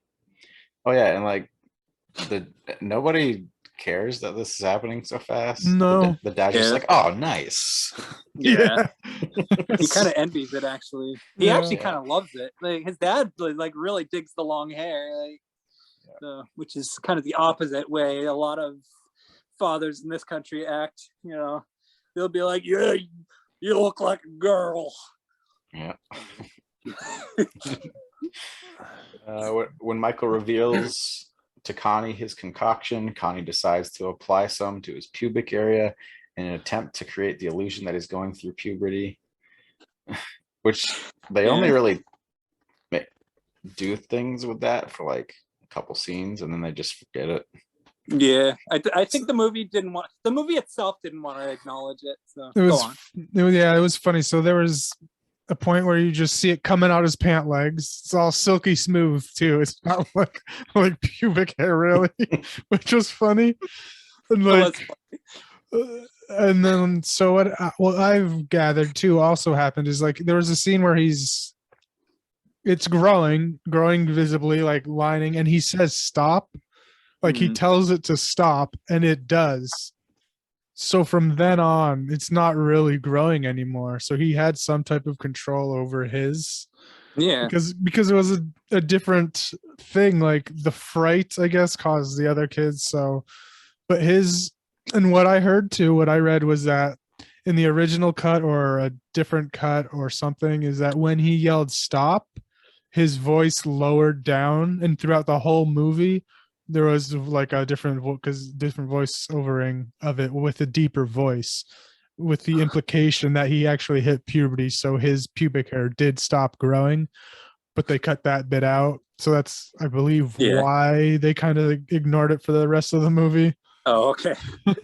Because they didn't want to dwell on it too, which, I actually kind of found it funny this time around. Like, I mean, I didn't even remember that happening the first time I saw it, but like when it happened, like I actually thought it was kind of funny, but at the same time, like in hindsight, like I don't know necessarily why they would put that in the kids movie, but I guess it doesn't matter.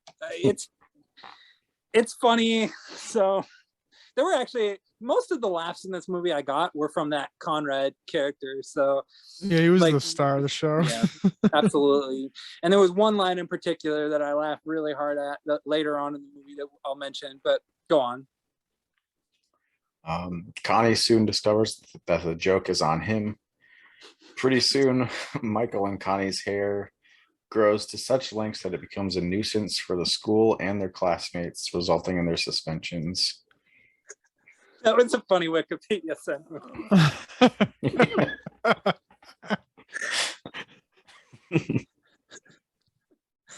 All right. Anyway, so the kid gets depressed, starts moping. I think at one point he runs away from home and like cries under a bridge or something. So okay, I guess this is when the movie gets really messed up. Like, it takes a hard left turn. Oh yeah, he goes walking through. He does run away. He's walking through a hurricane. Yeah, yeah, he walks through a hurricane. It's like, what the fuck is this wind? Yeah, this movie really wanted to make sure, like, this movie was misery porn central. They wanted you to see that hair float. Yeah, his long flowing hair. Yeah, that reminded me of a scene in Joe Dirt when he's walking through a storm and his mullet's going too. I thought, yeah, that's hilarious. I still remember that. And by the way, before we talk about the real grimy stuff in this movie, do you guys want to talk about the hair gags at all, or share your thoughts on those? Which ones? What do you mean? Like, okay, so Connie, like the fact that like he's in school and Connie's cutting his hair and putting it in a paper bag. Yeah, just buckets of it or paper Yeah. bags of it. Yeah. Yeah, which knowing what we find out later, he had some good stuff there. But yeah, I was gonna say his teacher's like, this is a classroom, not a barber shop.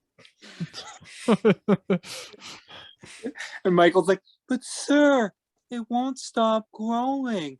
Please, I want to stay and learn. I want to Be learn. educated. Yeah, or whatever. It's like so wrenching. Like his hair is preventing him from learning. It's preventing him from eating. It's preventing people from even hearing him because people are like, "What did you say?" Oh yeah, the eating That's part fine. too was fucking weird because he would try to pull up and then it would like close in on his mouth. Like he like, and at one point he gets it all tied in a big hair Oh yeah, to thing. go to sleep. Yeah, that was hysterical. I guess it makes To sense. sleep, Though, 'cause otherwise it yeah. would have killed him. Yeah. Yeah. So this kid's having a bad time, and it gets worse. Yeah. And then like when he's in the classroom, it cuts to his face. There's like a few strands just coming down. Yeah. Mm-hmm. Yeah. It see keeps growing. Yeah. But so up until this point in the movie, it's been, relatively standard type of like family fare where you think the kid's going to learn a valuable lesson. But throughout the course of the movie, there's been this subplot that doesn't really become important until this point, where so there's this deranged art teacher who's like Italian, who, what's his name? Signor. Le Signor. And he's a psychotic art teacher who abuses the kids, his students, and he forbids them to use their imagination. Yes. And he tortures them with his dog. Like he's just a psychotic creep. And throughout the course of the movie, you slowly find out that he's actually been fired from a number of schools for terrorizing the students. And the principal doesn't even find this out until like suddenly out of nowhere, and boots him. So he remains destitute and eventually catches sight of Michael and his hair situation. Yeah, he gets fired from that job. Yeah. Right? He gets fired from the general one, yeah. Yeah. And eventually some kids throughout the course of the movie, again, like later on, start going missing. Eventually, that's lightly putting it. Almost immediately, it had to have been 20 kids go missing. Well, that's the thing. 20. That's the thing. The movie treats it like it's a casual thing. Like it's exactly. It's insane. Like overnight, 20 kids, basically overnight, because there's no way a long time span happened when he kidnapped Michael to getting a sweatshop full of 20 kids, because like it was a conversation between one of the students and Connie. He was like, so do you hear about these 10 kids that got missing? 10? Yeah. No, it's 20. And my 10, little sister is one of them as well.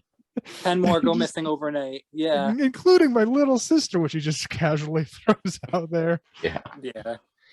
And of course, it's no mystery who's doing it. But it's still kind of, you still have to go through the process of finding it out. And there's this whole thing where, so Michael goes missing. And we should mention that the father is actually, the kid's hair situation is inspiring his father's artistic process, which is good for the father, but kind of not so good for Michael character. So there's also a scene that's fairly important, that he's trying to sell a picture that he's painting for his daughter, more or less, of a badminton one, that said, oh yeah, I can sell this to an art dealer. But he says, sorry, not for sale. It's for art. But that art seller comes up later for important reasons, which is insane as well. Yeah. And then they go to that paintbrush store too to try and find out where Michael is. Yeah. Because his dad's apparently really smart, so they want to, I don't know, give him something to help his brain go again or something. Yeah, I think it was Yeah. because he was depressed that Michael was gone, and they wanted to give him a gift. Yeah, Yep. So they exactly. go and they find a hairbrush that's really doesn't look like it would work as a paintbrush, but he's like, No. her sister's like, I know this hair. I cut this hair. Yeah. It's in it, it's Michael's hair. Yeah. I mean, up to this point in the movie, there's some kind of magical thing going on with the hair. But I go, okay, so what does Wikipedia say though? Kind of skips around a lot. Oh, it does. Okay, should we just summarize Yeah, the we rest can of the movie then? summarize the rest. Okay, Yeah. all right. So All right. it turns out the art teacher is running a child slave ring where he's making these kids make these paintbrushes that are magical paintbrushes, because it turns out that Michael's hair is magic, and that the art teacher is creating these paintbrushes that if you okay, so basically if you take the paintbrush and you envision something and use the paintbrush on the paper, what you're envisioning literally like comes to fruition in exactly the way you want it to, which Mhm. yeah. It doesn't make sense though, because when he went in to look at those magic paintings, like he's like, these places don't actually exist, but the art teacher is telling them not to use their imagination. Like, Yeah, there's like kind of sense does that make? hypocritical, like, yeah, a lot of imagination talk from the art teacher after he was bashing it and shit. Yeah, well, but it's just funny to me that the movie goes from being about some kid dealing with a hair problem to suddenly like shifting gears into like this whole weird thing of this disturbing child labor situation. Yeah, I just I don't know. It was just bizarre, And it's funny too, because like it just randomly turns into City of Lost Children out of nowhere. and Go like on. a lot of the town seemingly doesn't care that 20 kids are missing. No one's like going wild looking for them, really. There's no police in this movie. No. And what, like, how they find him is Connie hops in the back of the truck when after a delivery of the hairbrushes is made, and he has a funnel and a bag of sugar, which I thought was going to be used somehow to pour in like a gasoline tank, because that's how you fuck up someone's car, is you pour sugar in the gas tank. Yeah.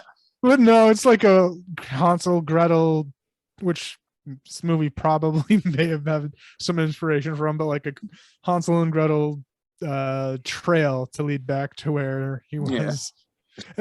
Yeah. And when Connie gets there too, he talks to this other one of the workers. He's like, no, I'm here to save Michael.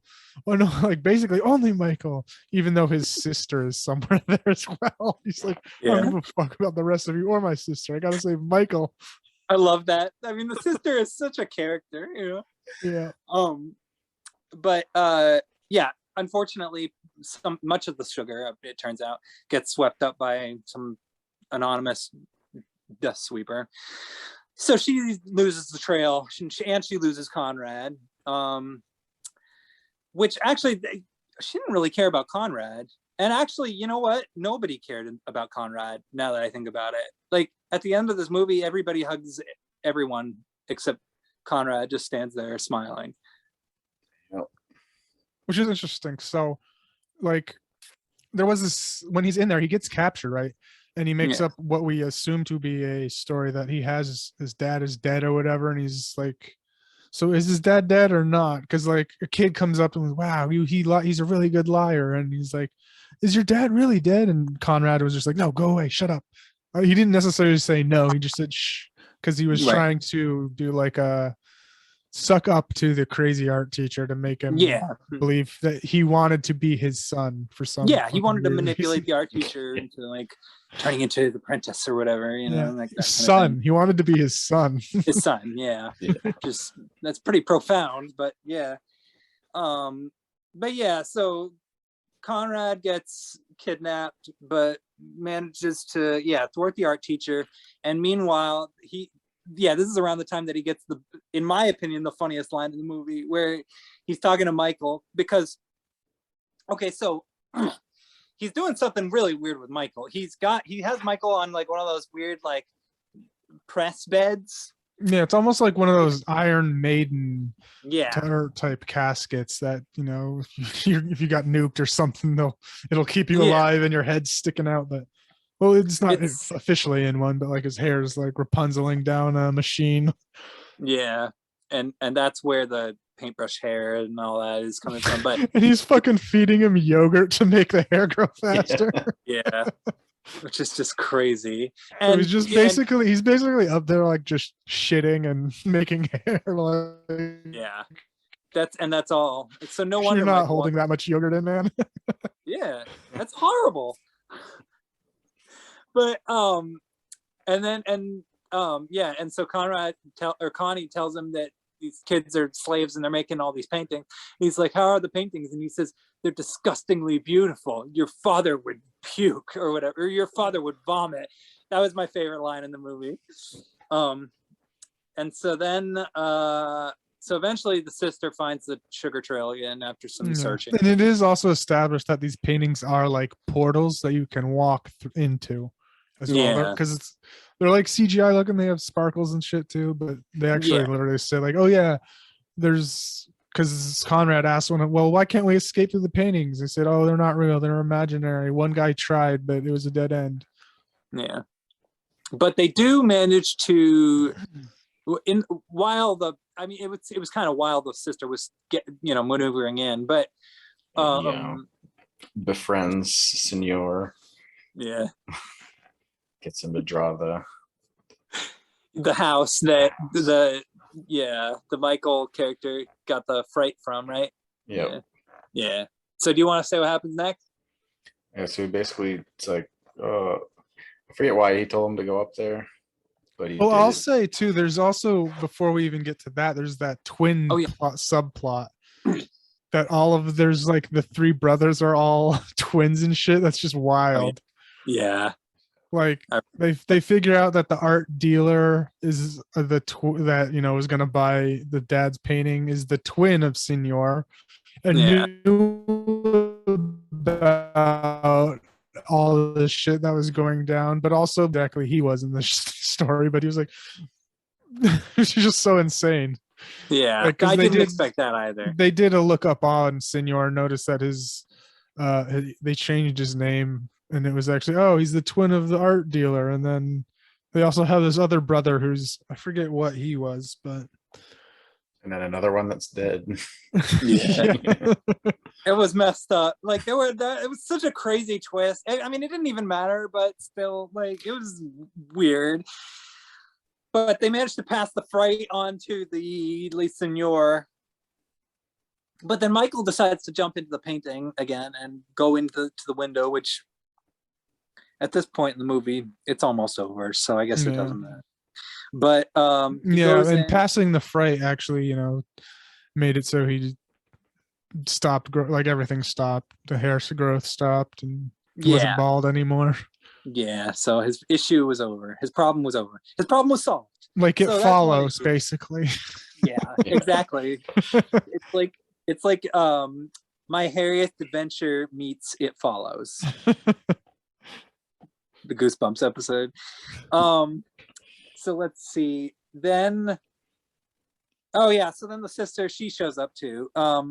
And that whole thing ends up pretty much so Michael goes into the painting, kind of resolves the whole issue with the ghosts, except not really when I think about it, because like what, so all right, so explain to me like what the whole thing with him going back into the painting was, because I'm not quite sure. I don't know, that seems sort of I didn't get it.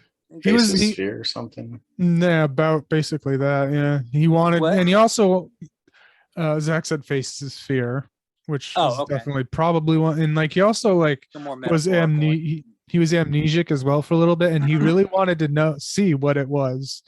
And also, prove to him that he's not scared anymore, which he literally said to the ghosts. Yeah. Okay, so I guess I just not scared of you anymore. Yeah, I guess it just felt like Yeah, I guess it makes sense because yeah, everything had to be resolved, including the kid's own sort of personal self doubts and stuff. So it was sort of his own lesson to learn, I guess. And so yeah, everybody's saved, I guess. Like I guess all the kids are saved, and then mom comes back. Yeah. And, The fuck? yeah. And All everybody right. has a happy ending, and Connie just stands there doing nothing and walks away. Or maybe he goes inside with them. I don't know what happened, but it was like, all right, cool, I guess. Yeah. Connie should have had a better ending. He's practically the main character for like 2/3 of the movie. He's the hero. Yeah. Yeah. He totally was. He was the sidekick to Peter Weller's character in Leviathan in this movie, basically. Yeah. Michael was Peter Weller, basically, is what I'm trying to say. And that's about it for a peanut butter solution, I suppose. I mean, I don't know. Do you guys have anything more you want to say about it? It's kind of traumatizing, ultimately. Yeah. The shit was wild, I'll say. Yeah. Like unexplainably wild, besides it's Canadian is an explanation. That's the only explanation we got. But I would say I liked it more this time watching it as an adult, because watching it as a kid, like I don't remember anything other than a bunch of kids, getting kidnapped and forced to do paintings. Like that was literally all I took away from it. And that to me just was messed up. It's like, no, thank you. That's a whole lot of nope. But watching it again as an adult, I actually enjoyed it a lot more, and I found it really funny. So this movie's growing on me. So it's called a family comedy, and I don't see how kids could not walk away with this without being scarred for life.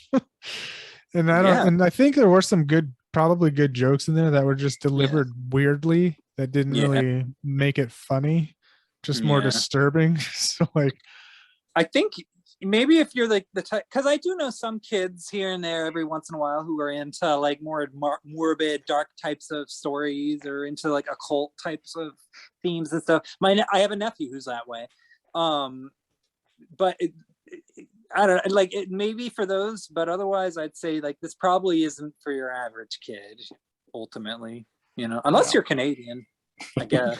Yeah. So strange, so fucking strange. Yeah, but I'd say I'd probably give it a pretty safe 3 out of 5. It's like for me. Yeah, I'd give it a 3.5 just because of how wild it is. Just a code. I don't know how it's like really hard to explain the intricacies of this insane movie. It is quite literally just a wild experience. Yeah, pretty much everything we just described is just kind of like, it's just the surface. The way the characters behave and interact is just off. Yes, but, everything like there's like expositions too that like go into deep detail. Conrad does it a few times in the beginning, like long little expositions of like, why is this child saying all this weird shit? Lots of speech. It happens a few times and they're not well written. It's just like literal exposition of shit of what's happening, and it's like, why are these characters acting this way? It's an unusual movie, and not because the characters switch back and forth between French and English. That's because that's normal for the region. It's just a different type of movie ultimately. But what about you, Zach? What were your thoughts? So you chose this. You've gotta really summarize it, I'd say. Yeah, I thought it was okay. I went in with my expectations were kind of high because people were talking about it. So it wasn't as wacky as I thought it was going to be, but it was still pretty wacky. Like this would definitely be something be fun to throw on to somebody who unexpectedly. Wait, I don't know if I could do like, it wasn't wacky, but it was just weird as fuck. God damn, was it fucked up? It was like way more. I think it was more disturbing than like fucking Nope or something. It's like I was more scared about it when I watched Nope. This is more disturbing than most movies we've watched on this show, I'd say. I think This was Yeah. like the And then like a level- psychological level too, instead of Yeah. like just like, and this is a child, this is like a family kids movie. What the fuck? Okay. I don't Yeah. know. What are they doing up there in Canada? Goddamn. Freaks. But I love it. Yeah. I'm gonna intentionally choose more crazy Canadian movies, I think. Yeah, I want to see more weird shit. Yeah. Yeah. I gave it a 2.5. Just Half, you said? yeah, just because I had a little bit higher expectations. I don't know what I was expecting, but That's all right. I think on a second watch it'd probably be a 3. Yeah. Oh, well, you also know your dog liked it. So. Yeah.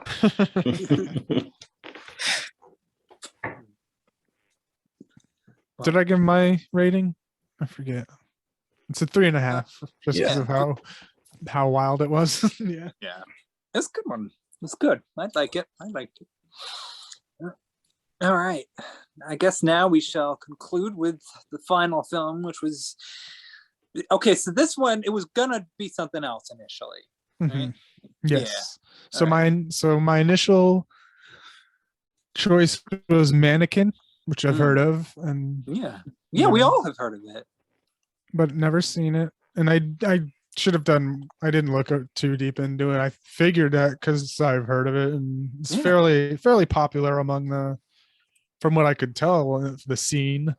But there was couldn't really find a streaming for it anywhere, and was a little you know- too late to find another avenue of getting it. So And that kills me because like I could have sworn this movie used to play on TV like a lot back in the day. And I know I've seen like copies of it in multiple places and at thrift stores and stuff like that. So like the fact that it's not available on streaming, it's like, oh, Air Force One Right. situation. and Mannequin 2 is available on streaming. The Yeah, sequel. it's like everywhere. So it's like, Yeah. what the fuck? Oh man. And then so I just had to reselect, and surprisingly, a lot of the movies I was gonna do are also not streaming. But I had a choice between a couple, and I landed on Pieces. Is the name of this one? 85 was it? I think so. And you two have seen it. You said, right? Yeah. Okay. Yeah. Yep. So this is a 85 Spanish movie, or I believe, Yes. right? Yes, it's a Spanish movie. And The actually, second the one first- I chose in a row that isn't natural English too. Yeah. And actually the first time I watched this movie, so my ex-boyfriend was Spanish, and he told, like, because he knew what the original title was, and the original title for this movie is actually kind of interesting. It's The Night Has 1,000 Screams. That's an interesting title, you know. I kind of like that more than Pieces. Okay. That's more Pieces. more Oh, yeah. Gi- that other title is more giallo. Yeah, it is, which this movie is kind of going for. Yeah. Although, well, okay, you can talk about it. Yeah, so it also was a video nasty that got banned to Yes. that category. It takes place can in tell- Boston. What's Yeah. that? You can, and I was gonna say, you real quick, you can tell by the first scene why it got banned. Yes. Yep. So the first scene, the whole movie takes place in Boston, which is basically the reason why you just scroll through a list, saw, this takes place in Boston. Sure, why not? I Yeah. live, live right by it. So Yeah. always good to. And so it's a Spanish film that takes place in Boston, which I also found interesting. And Yeah.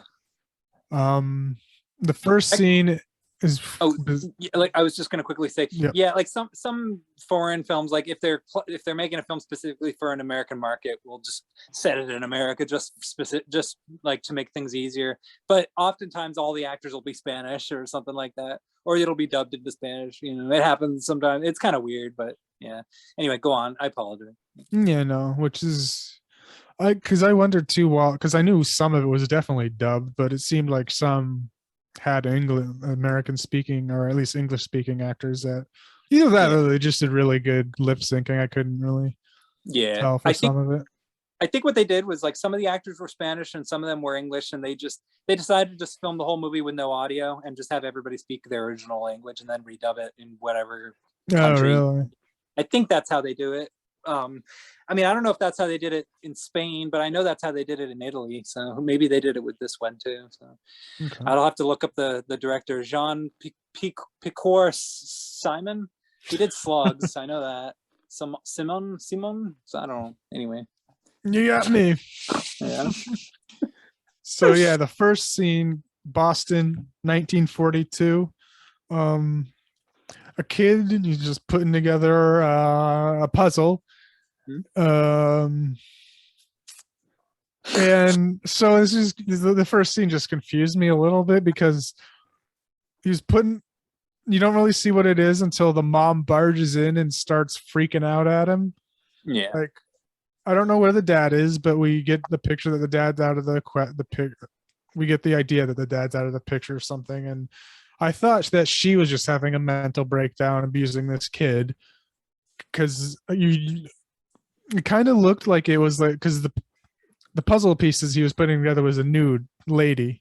It was like just a puzzle of a nude lady. And I wasn't sure if it was just like her having mental issues of, it's just that's what she saw, but he was really putting together a regular puzzle. But no, that isn't the case. It was actually a picture of a nude lady. Yeah. And so she just starts, chucking shit out. She's like, "Oh, this pornography. Let's get rid of it. Get rid of it." He goes ballistic and starts basically belittling him, and all that stuff. Tells the kid to go get a trash bag and everything, but he does not return with a trash bag. No. He returns with an axe and just smashes the hell out of his mother. And then, casually starts continuing his puzzle pieces back together. And it definitely was some type of welfare type situation, because a welfare worker does come to the house to check on them. No response. Cops get involved. And then the kid hides in the closet and pretends that he was a victim as well, that some axe murderer killed him. Which I guess the police never questioned what the pornography was or who it belonged to. Like, they just assumed it was the mom's. I mean, I assume also that at least he somehow hid the puzzle, because he has it throughout the film, so it's not locked up in evidence or anything like it would have been. Yeah, but didn't she find magazines and stuff? Yeah, she found magazines and shit. Maybe they were just bikini mags. I don't know. I didn't really pay attention, but I couldn't really tell. That's what I thought that was going. That's why I thought, like, oh, is she just freaking out, having a mental breakdown? Because maybe they were just regular, like, comic books or something. They didn't give a good shot of those, but I'm pretty. It must have been actual magazines from. I think it was implied also that they were from his father initially or something. Yeah, I mean, I guess if I were to try to summarize the situation, like, she was obviously a really crazy, probably somewhat like coddling type of mother who more than likely sheltered him because she hated his dad, who the only thing I could gather was that he was in the military. And then, like, as a result, she probably ended up causing him to get all messed up and repressed, and then he ended up basically becoming a psychopathic person who, like, was a sexual deviant, probably stole the magazines, probably stole the puzzles, my guess, hid it from his mother. His mother struck me as somebody who had no clue what was going on and was aloof, so she was probably crazy. And then he killed her. It was just a messed up family situation, basically. And then he hid in the closet and lied and pretended that somebody broke into their home and killed his mom. So that's the way the movie begins. So that was the cold open for the movie. And it is a nasty cold open. Because on the credits, title card credits start going on. This movie is pretty much like the genre definition of, like, grindhouse. So it's after all the credits and everything, 40 years later is when the movie takes place after that. Let's see, there's where does this go then? Like, I mean, it takes place on a college campus, right? Yep, college campus in Boston. Yeah. One of the first people we're introduced to. So it's kind of like also generally a whodunit, Yeah. kind of on campus. We are overall introduced to the characters of who it might be, and the victims as well. Generally, Yeah. It's a whodunit, but mostly an emphasis on the done it and less on the who, because the movie just throws suspects at you. But yeah, I'd say probably about 75 to 80% of this movie is mostly just young girls getting mutilated and carved up. But yep. there is still a plot. You know, it's a thin Yes. one, but it does exist. So okay, So- oh yeah. So it starts out with like after the 40 years over or later, it shows like just the killer. He's like taking stuff out of storage or whatnot, and he starts putting together pieces of the nudie puzzle, and he just Yeah. puts together the head, and you only see his hands pretty much. yeah, you only see his hands and everything. And we're introduced, I guess, to some characters. There's a professor. He teaches anatomy, so he's like one of the first suspects you want to start keeping your eye on. Yeah. But even just shortly after they open that box, put the puzzle together, a girl gets chainsawed. Her head gets cut off, decapitated. And there was also some weird thing that happened in the middle of all that too. Like the first 10 minutes of this movie, like what in the world? So I was a little confused a bit because there was a girl that was skateboarding, and these guys carrying a mirror, not like a Hollywood. It was like the situation of staff carrying a plate of glass that someone's gonna run through, but it was like a run mirror. Lola run thing. Yeah, but it was a mirror so I don't know how she like runs into the mirror. I guess she like screams, ah! And then like cuts away, and you never find out exactly what that was about. Yeah, what the fuck was that? Like, did she die? Is that another? Oh, what? I assumed she did. Was it like there's more? There's not just murders happening on campus. There's just random accidents. Yeah. So it's no wonder this campus is at risk of getting shut down and whatnot. Mm-hmm. And why the dean, Edmund Perdom, who I already knew was the killer the first time I saw this movie. Spoiler! Oh, I'm sorry. But to me, it was obvious. I didn't know that at first, really. Okay, I apologize. Honestly, I'm such an asshole. No, it's because every movie I've seen him in, he was like. I didn't know any of these people or anything. Oh, I'm sorry. Yeah, it's because I've seen him and stuff before. My first guess was the professor, just because I guess I got fooled. Yeah. He knows anatomy. The kids were treating him funny, and he gave like Hannibal Lecter kind of vibes of being like professory, but also kind of aloof. Yeah, but also a little intelligent too. Yeah, very intelligent but weird. Yeah. Well, intelligent as far as this movie's terms go. There's literally a young girl goes over to him and practically flashes her chest at him, and he walks away like. Yeah, she says like, "Can you tell me where the pecs are? They're making fun of me, those guys." Yeah. And it was even funny before like that. They were all in a smoking circle.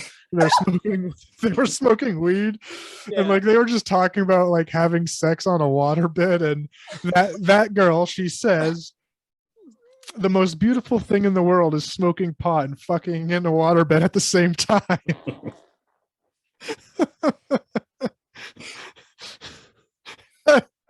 It's like a Russ Meyer line or something. Like, oh my god! All right, I guess I can't say I've ever done that, but I don't know about. I'll take your word for it. You seem like you're in the know. Yeah. And then she goes up and says, "Where are the pecs located?" She wants him to like touch her, to show her, but he points onto his body. They're here, and then just walks away.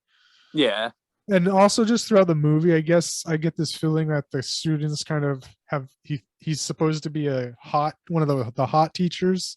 Yeah. Because there's just like rumblings and mumblings or like just off camera talking about, oh, he's so Yeah. whatever, And, sexy, yeah. cute kind of thing. And there, Yeah. there's a twist involving him too, but I'll let you spoil it because I spoiled the best twist in the movie. But well, no, I didn't actually. I didn't spoil because there's an even better twist than that one. But okay, I'm spoiling the fact that there's more twists. There's so many twists and turns. Yeah, but It I'll let you was, spoil I the will rest of say it. it was more twisty turny than I thought a video Yes. nasty would be. Me too. I forgot how many twists there were in this movie. There's like double crossings too. It's crazy. Yeah. So like literally after that, that line, and that scene, the detectives show up, Mhm. because there's now, I think at this point, I don't know if it was two or one. I think just one. So I guess maybe it was because they mentioned two, but it was definitely the decapitated head chainsaw.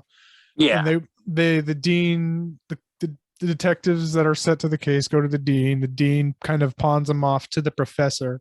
And then this is where I wrote down in my notes, underline, professor is the killer. Like, just because Nice. it felt so fucking obvious, I was like, okay, this is. Yeah.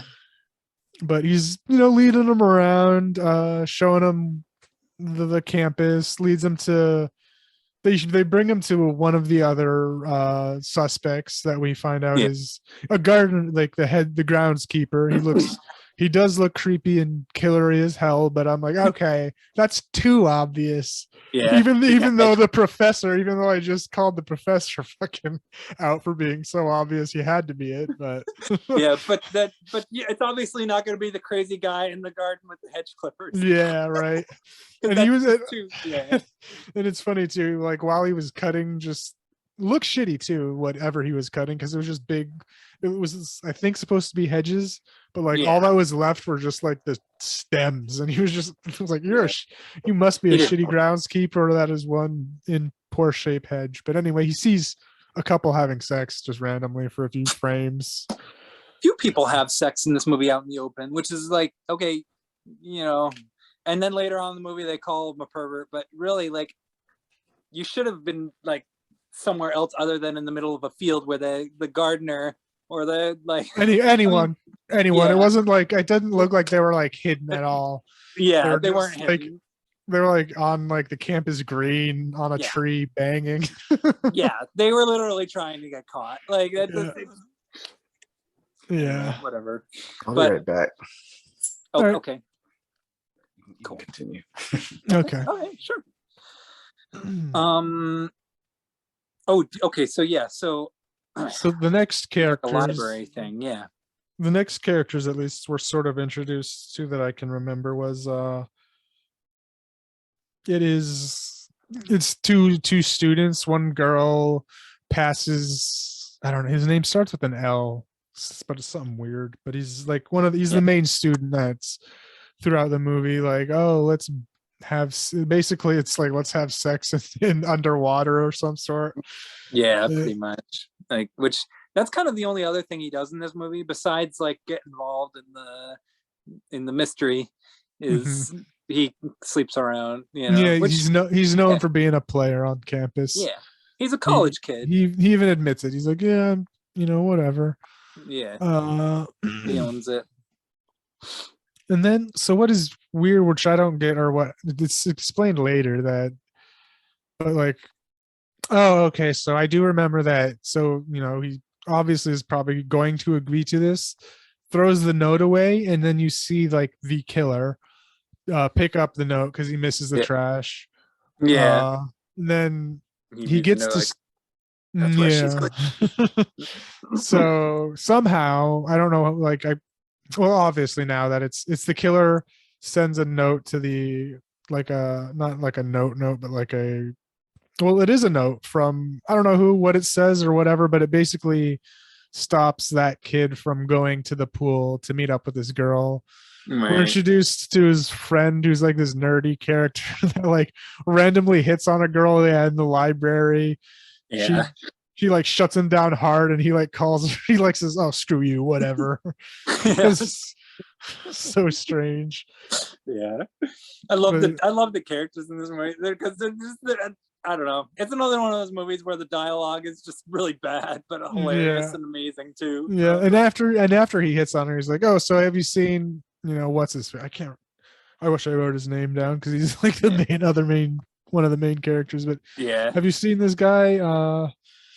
He I need to give him a note. It's from like the office or whatever is basically where it originated from, which we Yeah. come to find out way later is that it was just a note to keep him from going to meet the girl. Right. Yeah, which is like, so the killer, I guess, didn't want to kill him specifically. What I noticed is that the killer would not he wouldn't do it alone, or not alone, but every time he killed, he made sure that like the victims were alone.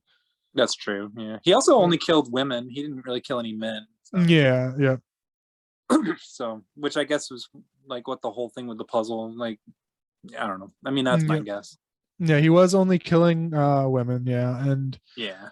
So he did that to make it so that she was alone because there's definitely, I noticed that he was just making it so everyone was alone when he killed them just for safety reasons of being a killer. Don't want to get spotted. Kendall was the kid's name. Okay, I had to look it up. So okay, yeah, Kendall is like basically the main male student. And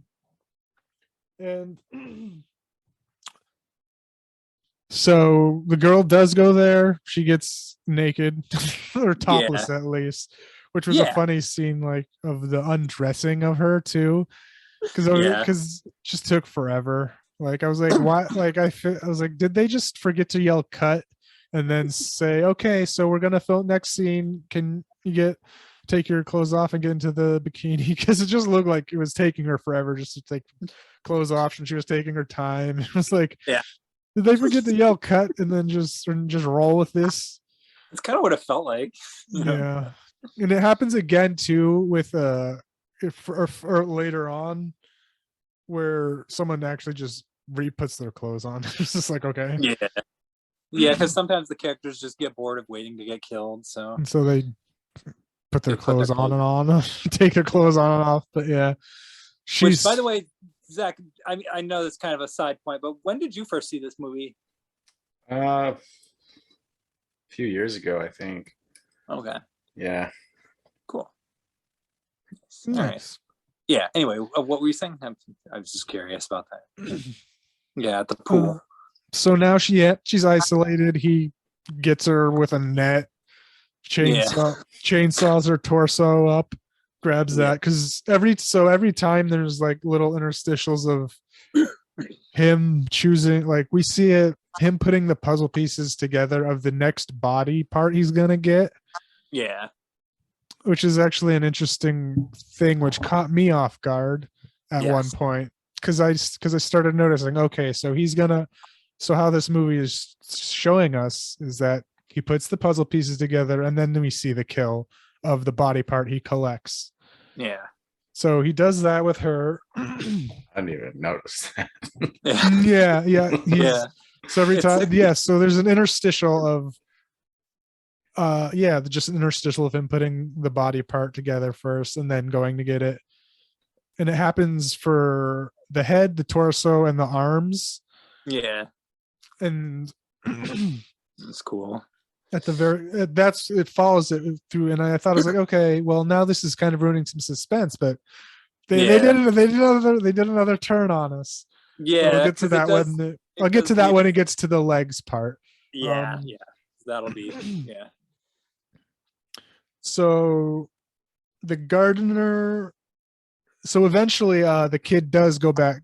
Gets down there because he still wants some. He still wants some hanky panky. He's like. He got finished whatever that other note. So and then he notices the dead body. The groundskeeper shows up for some reason too. Yeah, I don't know why. About that. And is that the scene where like all the suspects are like together at once? Yeah. I'm just like, here they all are. No, not yet. Not yet. Okay. No, this is when they. That's a little later. Yeah, that's when they find out the. But soon. when they find just the swimmer girl that got detorso aided, if there's a word guess- for that. Yeah, that's the only thing. Yeah. Yeah, He the torso. Kendall, the college kid, comes back, sees it, but also the gardener's there, and cops come busting in and arrest the gardener because he's a sketchy fuck. He has a Yeah. chainsaw. Makes sense, I guess. But yeah, Yeah. so the thing, they don't have actual proof that, and they can't really prove that the gardener did it, because I think he does have some type of alibi that I'm forgetting. And they bring the professor into the crime scene too. So this is another red herring that I was like, oh, see, there we go. It's the professor.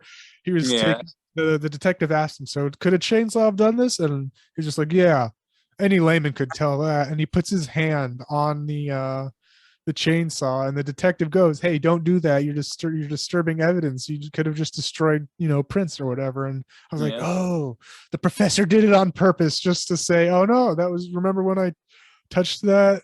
If it came to them fingerprinting, but that never came to fruition either. There were multiple chainsaws apparently too. That scene pissed me off because that chainsaw had blood on it, like, and so it's like the police officer says to him, could that chainsaw could have killed that woman who is literally just a pile of body parts and a bloody chainsaw, like found at the crime scene. Like, I don't know, like, what more proof do you need? That pissed me off. I mean, the professor even said, yeah, even to a layman, that's obvious. Yeah, so I was exactly. like, why are you asking me? Duh, you dumb motherfucker. And then the police officer yells at him for destroying the evidence.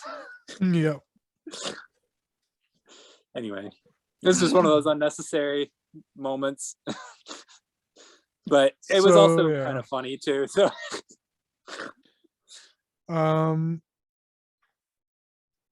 so this is where we kind of they're questioning the two students, the nerd and Lionel, or Kendall. Kendall, yeah. And that's when we learn that what that whole note fiasco is like. What the so it was a distraction. Yeah, the whoever the killer was only wanted to kill that one girl, didn't want anybody else there when he did it, so nobody knew. It's obvious. Yeah, that makes sense. I think it's cool. And then there's this dance class too that happens. But this is what I mean when he chooses victims alone, is because we see him stalking this dance class. Like, we see him literally outside the window watching a whole dance class. Yeah. But one girl decides to go to the bathroom, and we follow her through all the twisted hallways and corridors, and we think she's gonna be next, but nope, she's not. No. Because a girl comes out of the bathroom as well, and they go in together, so she's not alone. And that's where I put the pieces together. Oh, he only is going to take out his victims when they're alone. Yeah, because otherwise you're just following him with the chainsaw, just slowly moving as if he's barely moving his feet. It's like, oh, like he's on a conveyor belt, some weirdo with a chainsaw. Okay, so and then we're made privy to that they're gonna start sending another undercover police. At first it's two, but I don't know, they basically said, oh, we don't have the money, and / even the one that does go undercover says it's a volunteer job, and nobody kind of like, oh, no one wanted it. Her and the student get along pretty well. He hits on her a bunch, but she's like, no. No. She's like some famous tennis star too, because he was like, because while he was being questioned at the police station, he's like, wait, why are you here? You're a famous tennis star. And then the police is like, oh, she's gonna be undercover as your new tennis coach. Yeah. And they're like, why are you telling the kid this? Nobody should be knowing this, which is fair. Yeah. But then he says, well, we don't have the budget. Nobody wants to do it. So we're just going to let the kid be the kid detective, basically. Yeah, we're going to let the kid in on this. He's smart. Yeah, they say he couldn't have done it. Yeah. He's a good kid. He's smart. He gets laid a lot. He's the perfect college student, I guess, Mhm. according to the police officers. And so they're just gonna let him help solve the crime. Which actually, to be fair, in a lot of gallows, dumber shit happens.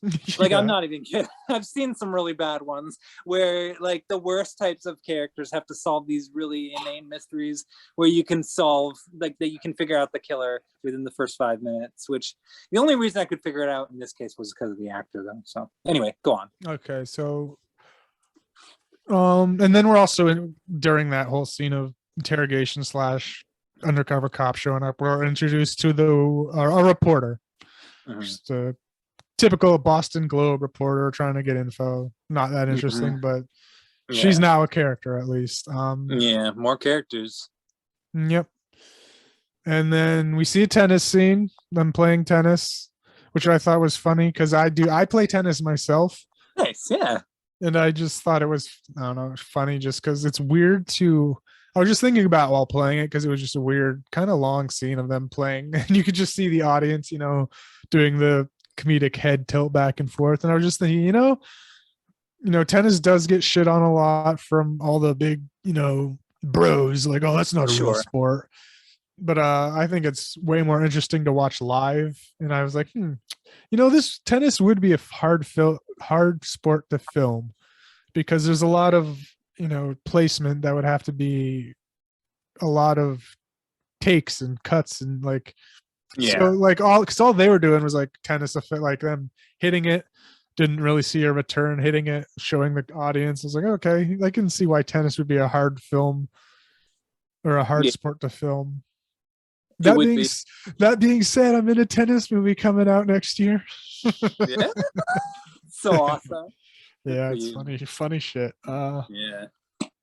Well, anyway, that's tennis. So we go back, it cuts back to the dresser, like the dancer now. Yeah.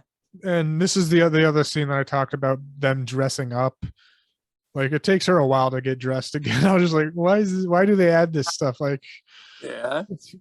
Like it reminded me of like, I don't know if you saw Werewolves Within. I mentioned it in our like 2021 best of. I mentioned it in.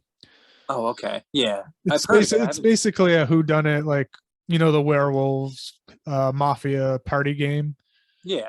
It's like based off of that. Takes place in Vermont, but but there's a funny scene that like two of the characters start getting hot and heavy, and they're just it's a comedy murder mystery movie. It is heavy comedy, and they're in Vermont. It's in the middle of the winter, so they're taking off just layers. It's like a 30-second scene of them just like taking off layers as they're trying to bone. That's awesome.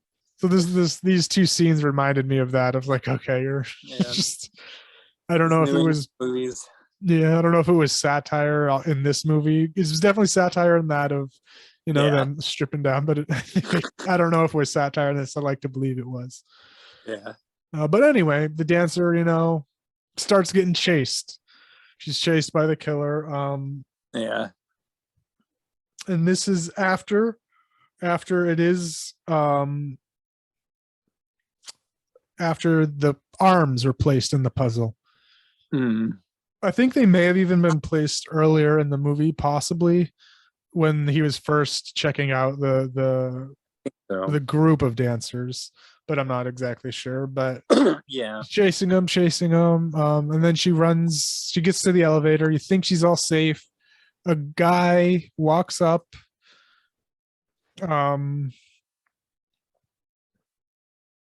Just checking okay. So a guy does walk up and she recognizes him. She said, "Oh, okay, it's you, sir."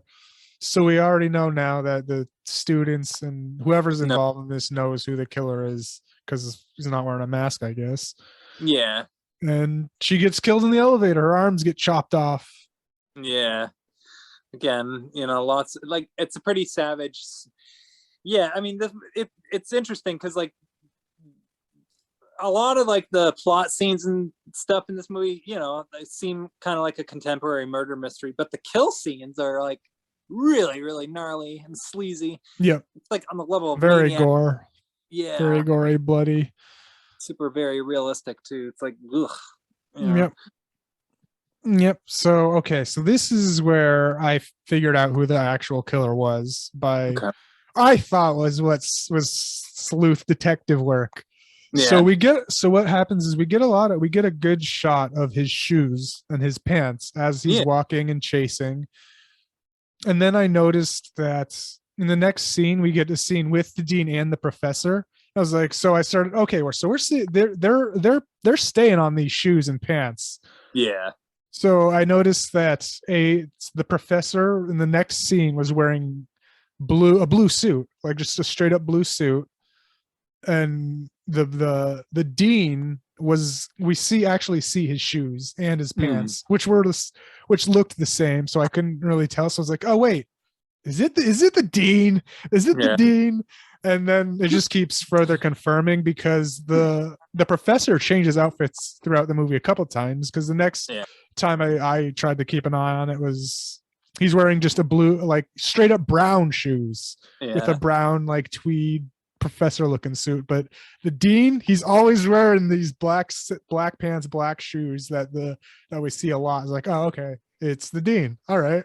Well, you know what? I would call that good detective work. I cheated because I heard like I knew because it like the only movie I'd seen him in that where he wasn't a villain was whatever that killer Santa movie was. Not the one with the guy dressed as Santa Claus who's killing people, but the one about the killer who's killing the Santa Claus, like the people dressed as Santa Claus, like Christmas Evil. not Christmas Evil. It wasn't Christmas Evil. It was called like the Ultimate Present or something like that. I don't remember what it was called, but or presents, Christmas present, the Christmas present, or so it had like something to do with Christmas present in the title. But whatever that killer movie was, where like there's the killer going around killing all the people dressed as Santa Claus. Did we watch that? What? Did we watch that for this? No, I don't think so. It's an English movie. I've thought about choosing it, but Edmund Purdom is in that, and I don't think he's the villain in that, from what I remember. But he's everything else I can think of him in. I didn't know this guy at all. Yeah. Yeah. So none of the actors I knew. So I think I would call that astounding detective work. You know. Thanks. Yeah. No. Oh, and then this actually was the scene where it was the lineup basically of all the suspects. Yeah. The lineup scene of all the suspects, and that's where I was like, oh, okay, because the professor was wearing blue, he was wearing those black. It was like, and it was a funny, we mentioned it was a funny little just nobody leaves the campus, and it just like kind of is like a lineup of all the suspects / victims that are probably gonna be case closed, right? Yeah. I even wrote a whodunit lineup after that. Whodunit lineup. Oh, so Leonard? No, not Leonard. Keller. Keller's banging some girl, and we see, and we see addiction. We see his ball. We see. Straight up. We see him. We see a little something for the ladies, you know. Yeah. Which, and you know, I appreciated that because you know it was impressive. You never see it, yeah. Yeah, it looked good, and then also the other thing is that his anatomy. It's not the last scene in the movie where his anatomy actually has to do with what's happening in the scene, and I'll leave it at that. You know, because that's the best part of the movie. But go on. Yeah. Okay. So, he's done with her. Shit. There was before I wanted to go. Okay. There was something else that happened. There is. Insane. It's insane that but there was something. I had the actual what it was pulled up. Fuck. Are you talking about when the undercover tennis teacher was leaving from one place to the next? Yes. So yes, I'm trying to look it up real quick. Okay, here it is. Okay, I'll tell it after.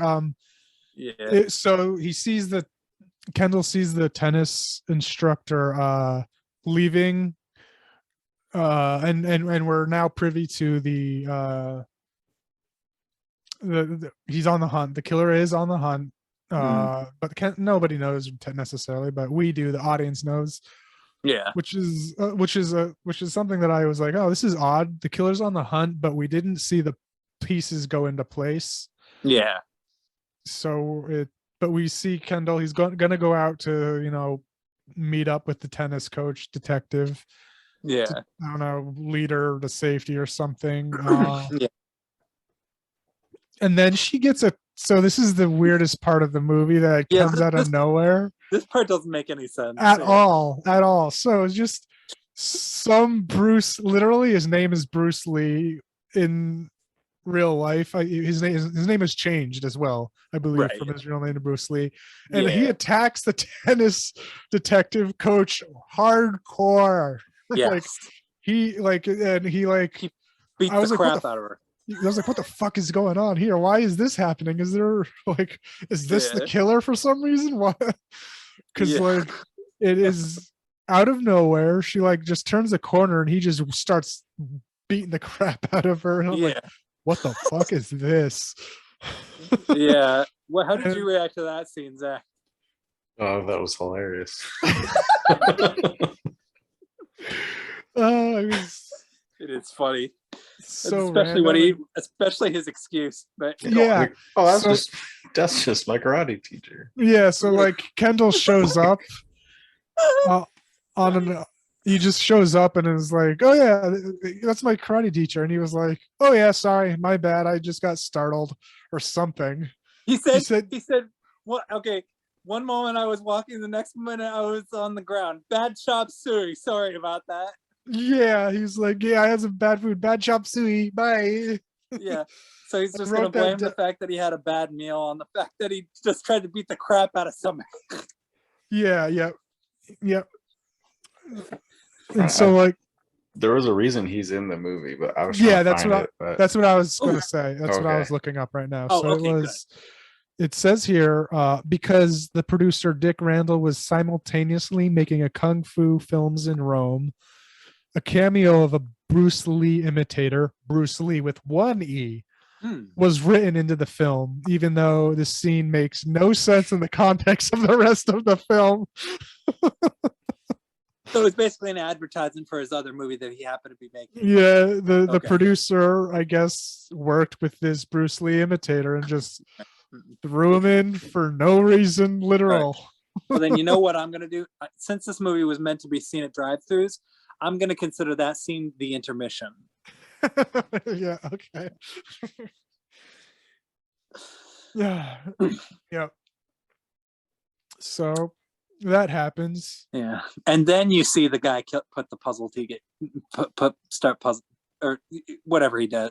Isn't it? Or was it a little bit after? It's a little after, which is why this was like, oh, this is interesting. So so we're simultaneously following the reporter and the tennis coach getting stalked by someone, and we don't really necessarily know who, or we know the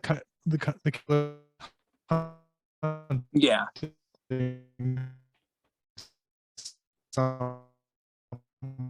But we don't know whether it's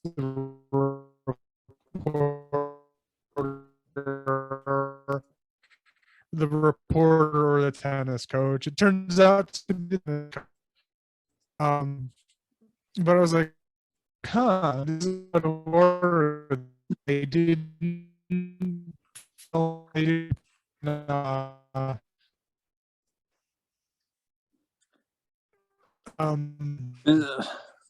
leg.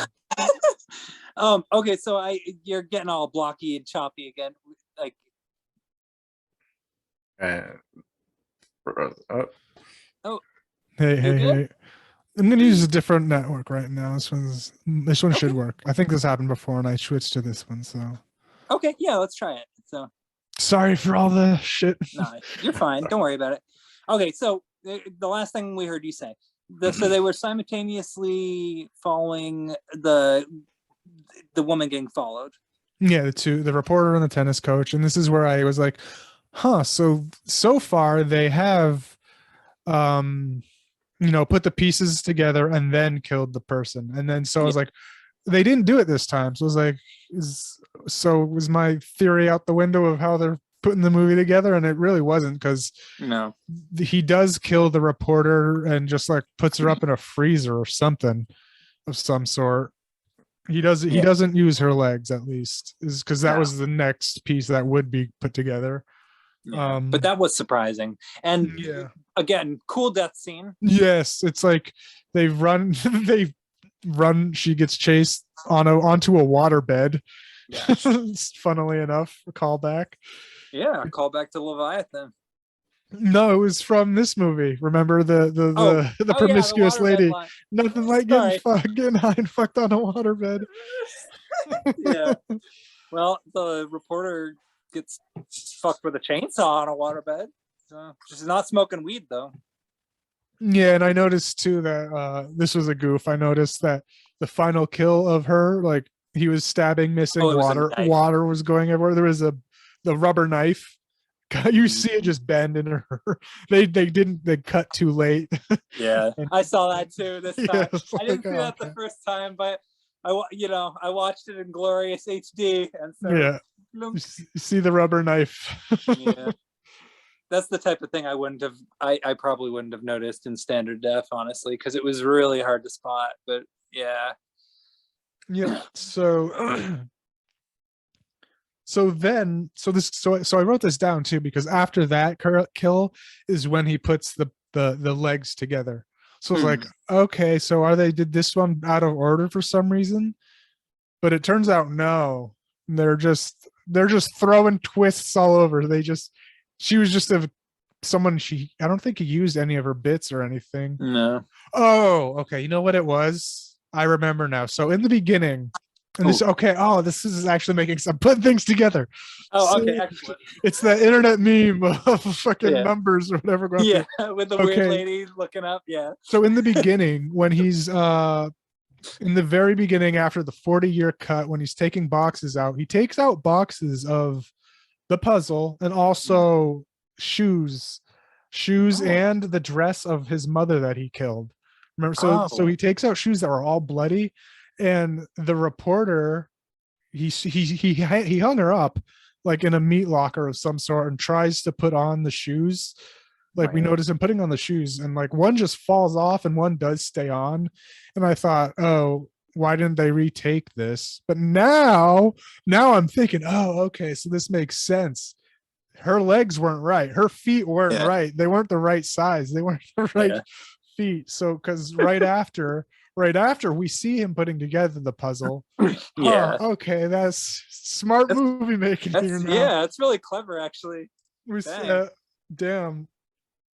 Good stuff. Oh my god. That's what I love about weird That's movies. funny. Like the little details. They're I so didn't. charming. Yeah, I didn't put that together either until Yeah. now. So like, Yeah, that's great.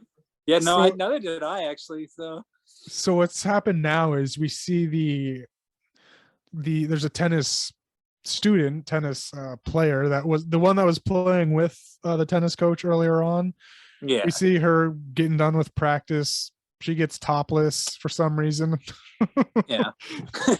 I don't know why that was Yeah, and this is so this is after the legs part. Yeah. And I didn't put two and two together that she's going to be the next actual victim, and so we just see her getting chased down. She also has like at first the confrontation of I know who you are. You what you? No, how could it be? Yeah, and she gets trapped in I don't know like the locker or something and gets straight up buzzsawed in half. Yeah. And is that the one where the band is playing? Yes, yeah. So there's sort of distract everyone on campus. There's some strange. I didn't really even notice at first because I thought it was just the regular soundtrack for some reason. Yeah. Even though it was goofy ass jazz music, I didn't really put to it. I wasn't really paying attention. But yeah, music was just playing all over the PA system while she was getting chased and murdered. Yeah, and that was a really it was so messed up. Like they even show her.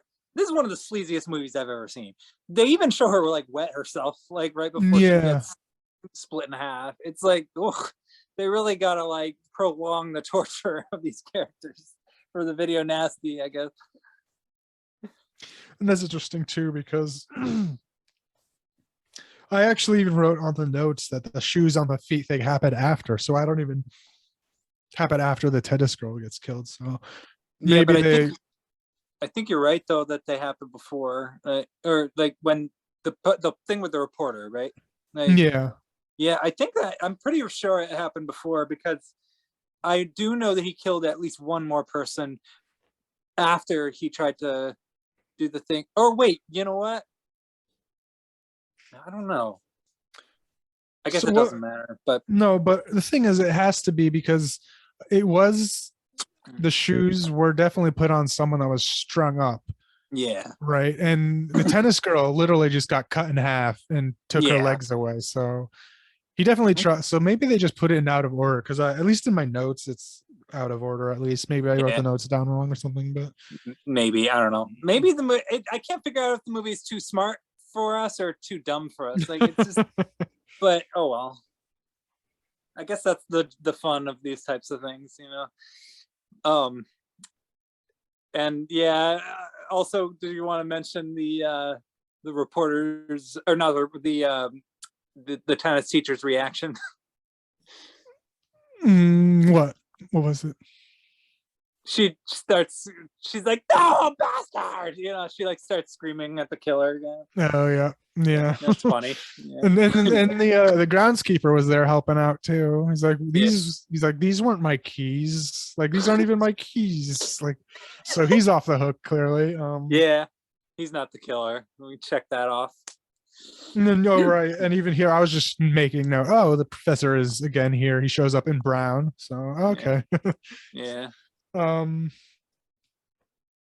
So the professor and the tennis teacher are talking. He doesn't know she's undercover. She mentions that she's gonna go see the cop, Yeah. or not the cop, the dean. Yeah. Meet with him privately. Yeah, and the professor says, "Oh, he's out of town today, or every Monday, or every He'll some, be. and he'll be back at 7 or something." So she goes to him. Oh, and then the kid goes to, actually the kid they actually fully recruit the kid now. The cops Yeah. do, to look over some just basically go over anything on everyone there. Yeah, because the person in charge of the investigation basically tells them to move faster, so because they got to find the killer before too many students get killed. So I forget exactly but the kid figures out that, and they don't tell us, but I think he figures out, wait, this is in this, we need to know, like he basically finds out some piece of evidence that points to the killer is the dean through some, I forget what exactly. Yeah, it was like it had to do with like some correlation and sampling, and also like when the guy was telling him to circle anything that mentioned the school or the people in charge of the school, just to like make a note of that. And I think he just drew a conclusion that like with the dean character, like there's nobody else really in the school that has a like an ambiguous background other than him, and it seems like the person doing the killing knew the layout at the school, and I think he managed to, I mean, they hired him because he was smart, so I guess that's how it goes. Yeah.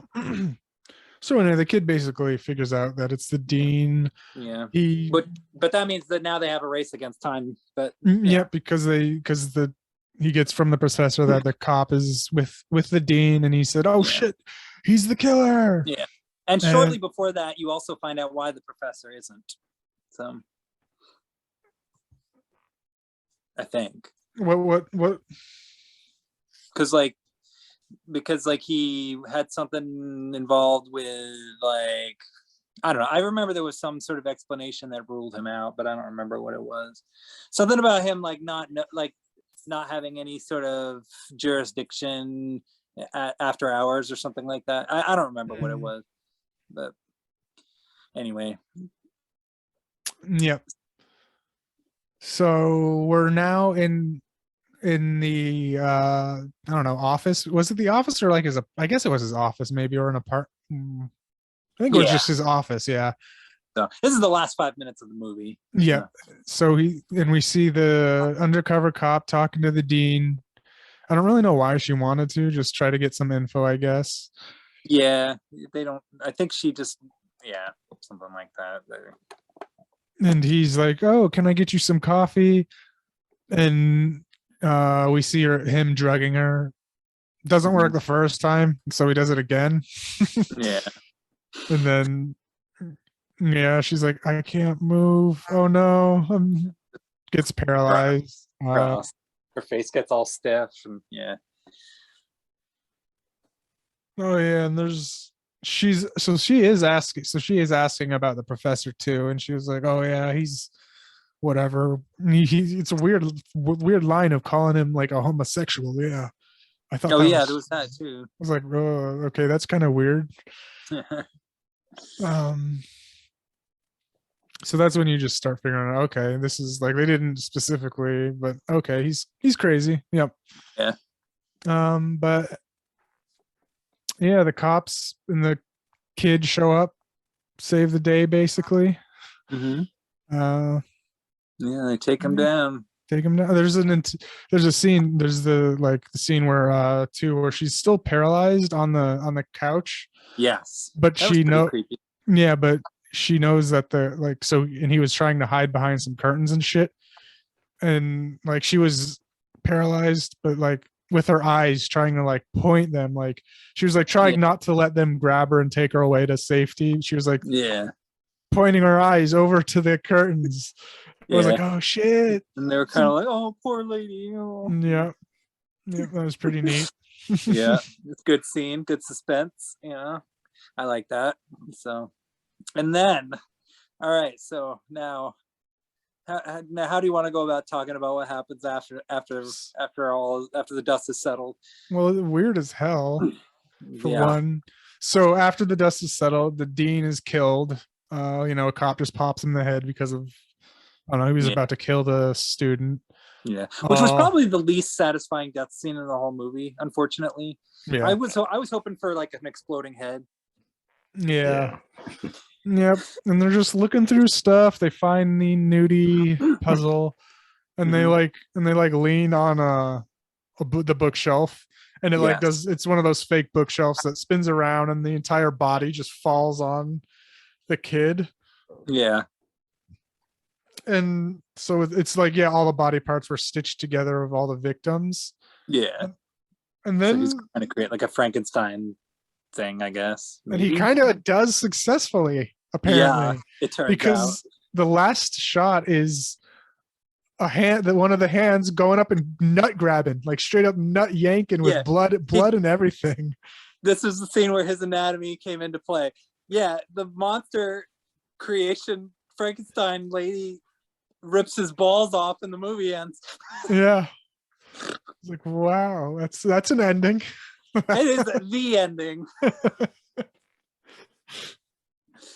I didn't see that coming the first time I saw it, and admittedly the second time I saw it, like, even though I did see it coming the second time because I already knew it was coming, because otherwise you can't see it coming unless you know what's happening. The second time, like, I still was just blown away by it because it's like, that's just such a ridiculous, oh my god. Yeah. Evil genius. Little did we know this was the real science fiction movie. Right. Yeah. I think you kind of covered every single little nuance there was to this movie, to be honest. I think you actually talked about every aspect of it. Yeah. It was a wild one again. It's a wild one, but it's a good time, you know? Yeah. What were your thoughts on it overall? I mean, no, it was fine. Yeah. I did like that it kept me guessing. Did have some nice twists that I didn't actually expect. Yeah. And yeah. Cool. It was fine. I'd give it like 3 stars, I think. Nice. What about you, Zach? Yeah, I give it a 3 as well. It was overall it was enjoyable, but because it kind of leaned more to the giallo more than a slasher, I think. I don't know. I'm not a fan of giallos that much. So yeah.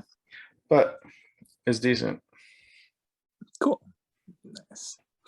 Yeah, I love this movie. I think it's really fun and crazy and satisfying, and you know, I mean, there is a bit of a weird little mystery to it that, you know, kind of goes in its own odd direction. but yeah, the death scenes were memorable. The final 5 minutes, that twist ending is just legendary. Just, I don't know, just one of those like great movies that I just enjoy to kind of chill and watch the craziness ensue. I just love it. You know, I'd give it like maybe 3, maybe even 4. Like, this is definitely the type of movie that I think like I really, it's a special one to me. You know, so Nice. Yeah. yeah. I think that just about does it. Yeah. Mhm. We finish off with Pieces, you know. Yeah. So yeah, now I guess we shall choose let's choose some more 80s movies. And actually my choice is a little bit of it's a video nasty as well. So should we just kind of continue with that theme, and should I start with mine first? Yeah. Okay. So mine has multiple titles. Nightmare Maker. I think it's also known as like Night Warning or something, and like Butcher Baker Nightmare Maker. It used to be hard to find. That one. Yeah, I've never seen it. I want to see it. I don't know what to expect. So. I've heard the title for a long time, but never watched it. Yeah, I think it's called like, I think Nightmare Maker, I believe, is like the official title, but I could be wrong. The Blu-ray I have is Butcher Baker Nightmare Maker. Oh, okay. All right. Well, yeah, I guess that's the title then. Butcher Baker Nightmare Maker. That's my choice. I'm gonna go with the Hong Kong film. I'm gonna go with The Seventh Curse. Okay, cool. The Seventh Curse, got it. Chow Yun Fat. Nice. Okay. And I was gonna do the other one that I thought about. Then Yeah. Do you still want to do that? Yeah, I'll do Jim Cotta. Okay. Cool. It's gonna be fun. All right. So we got an action movie.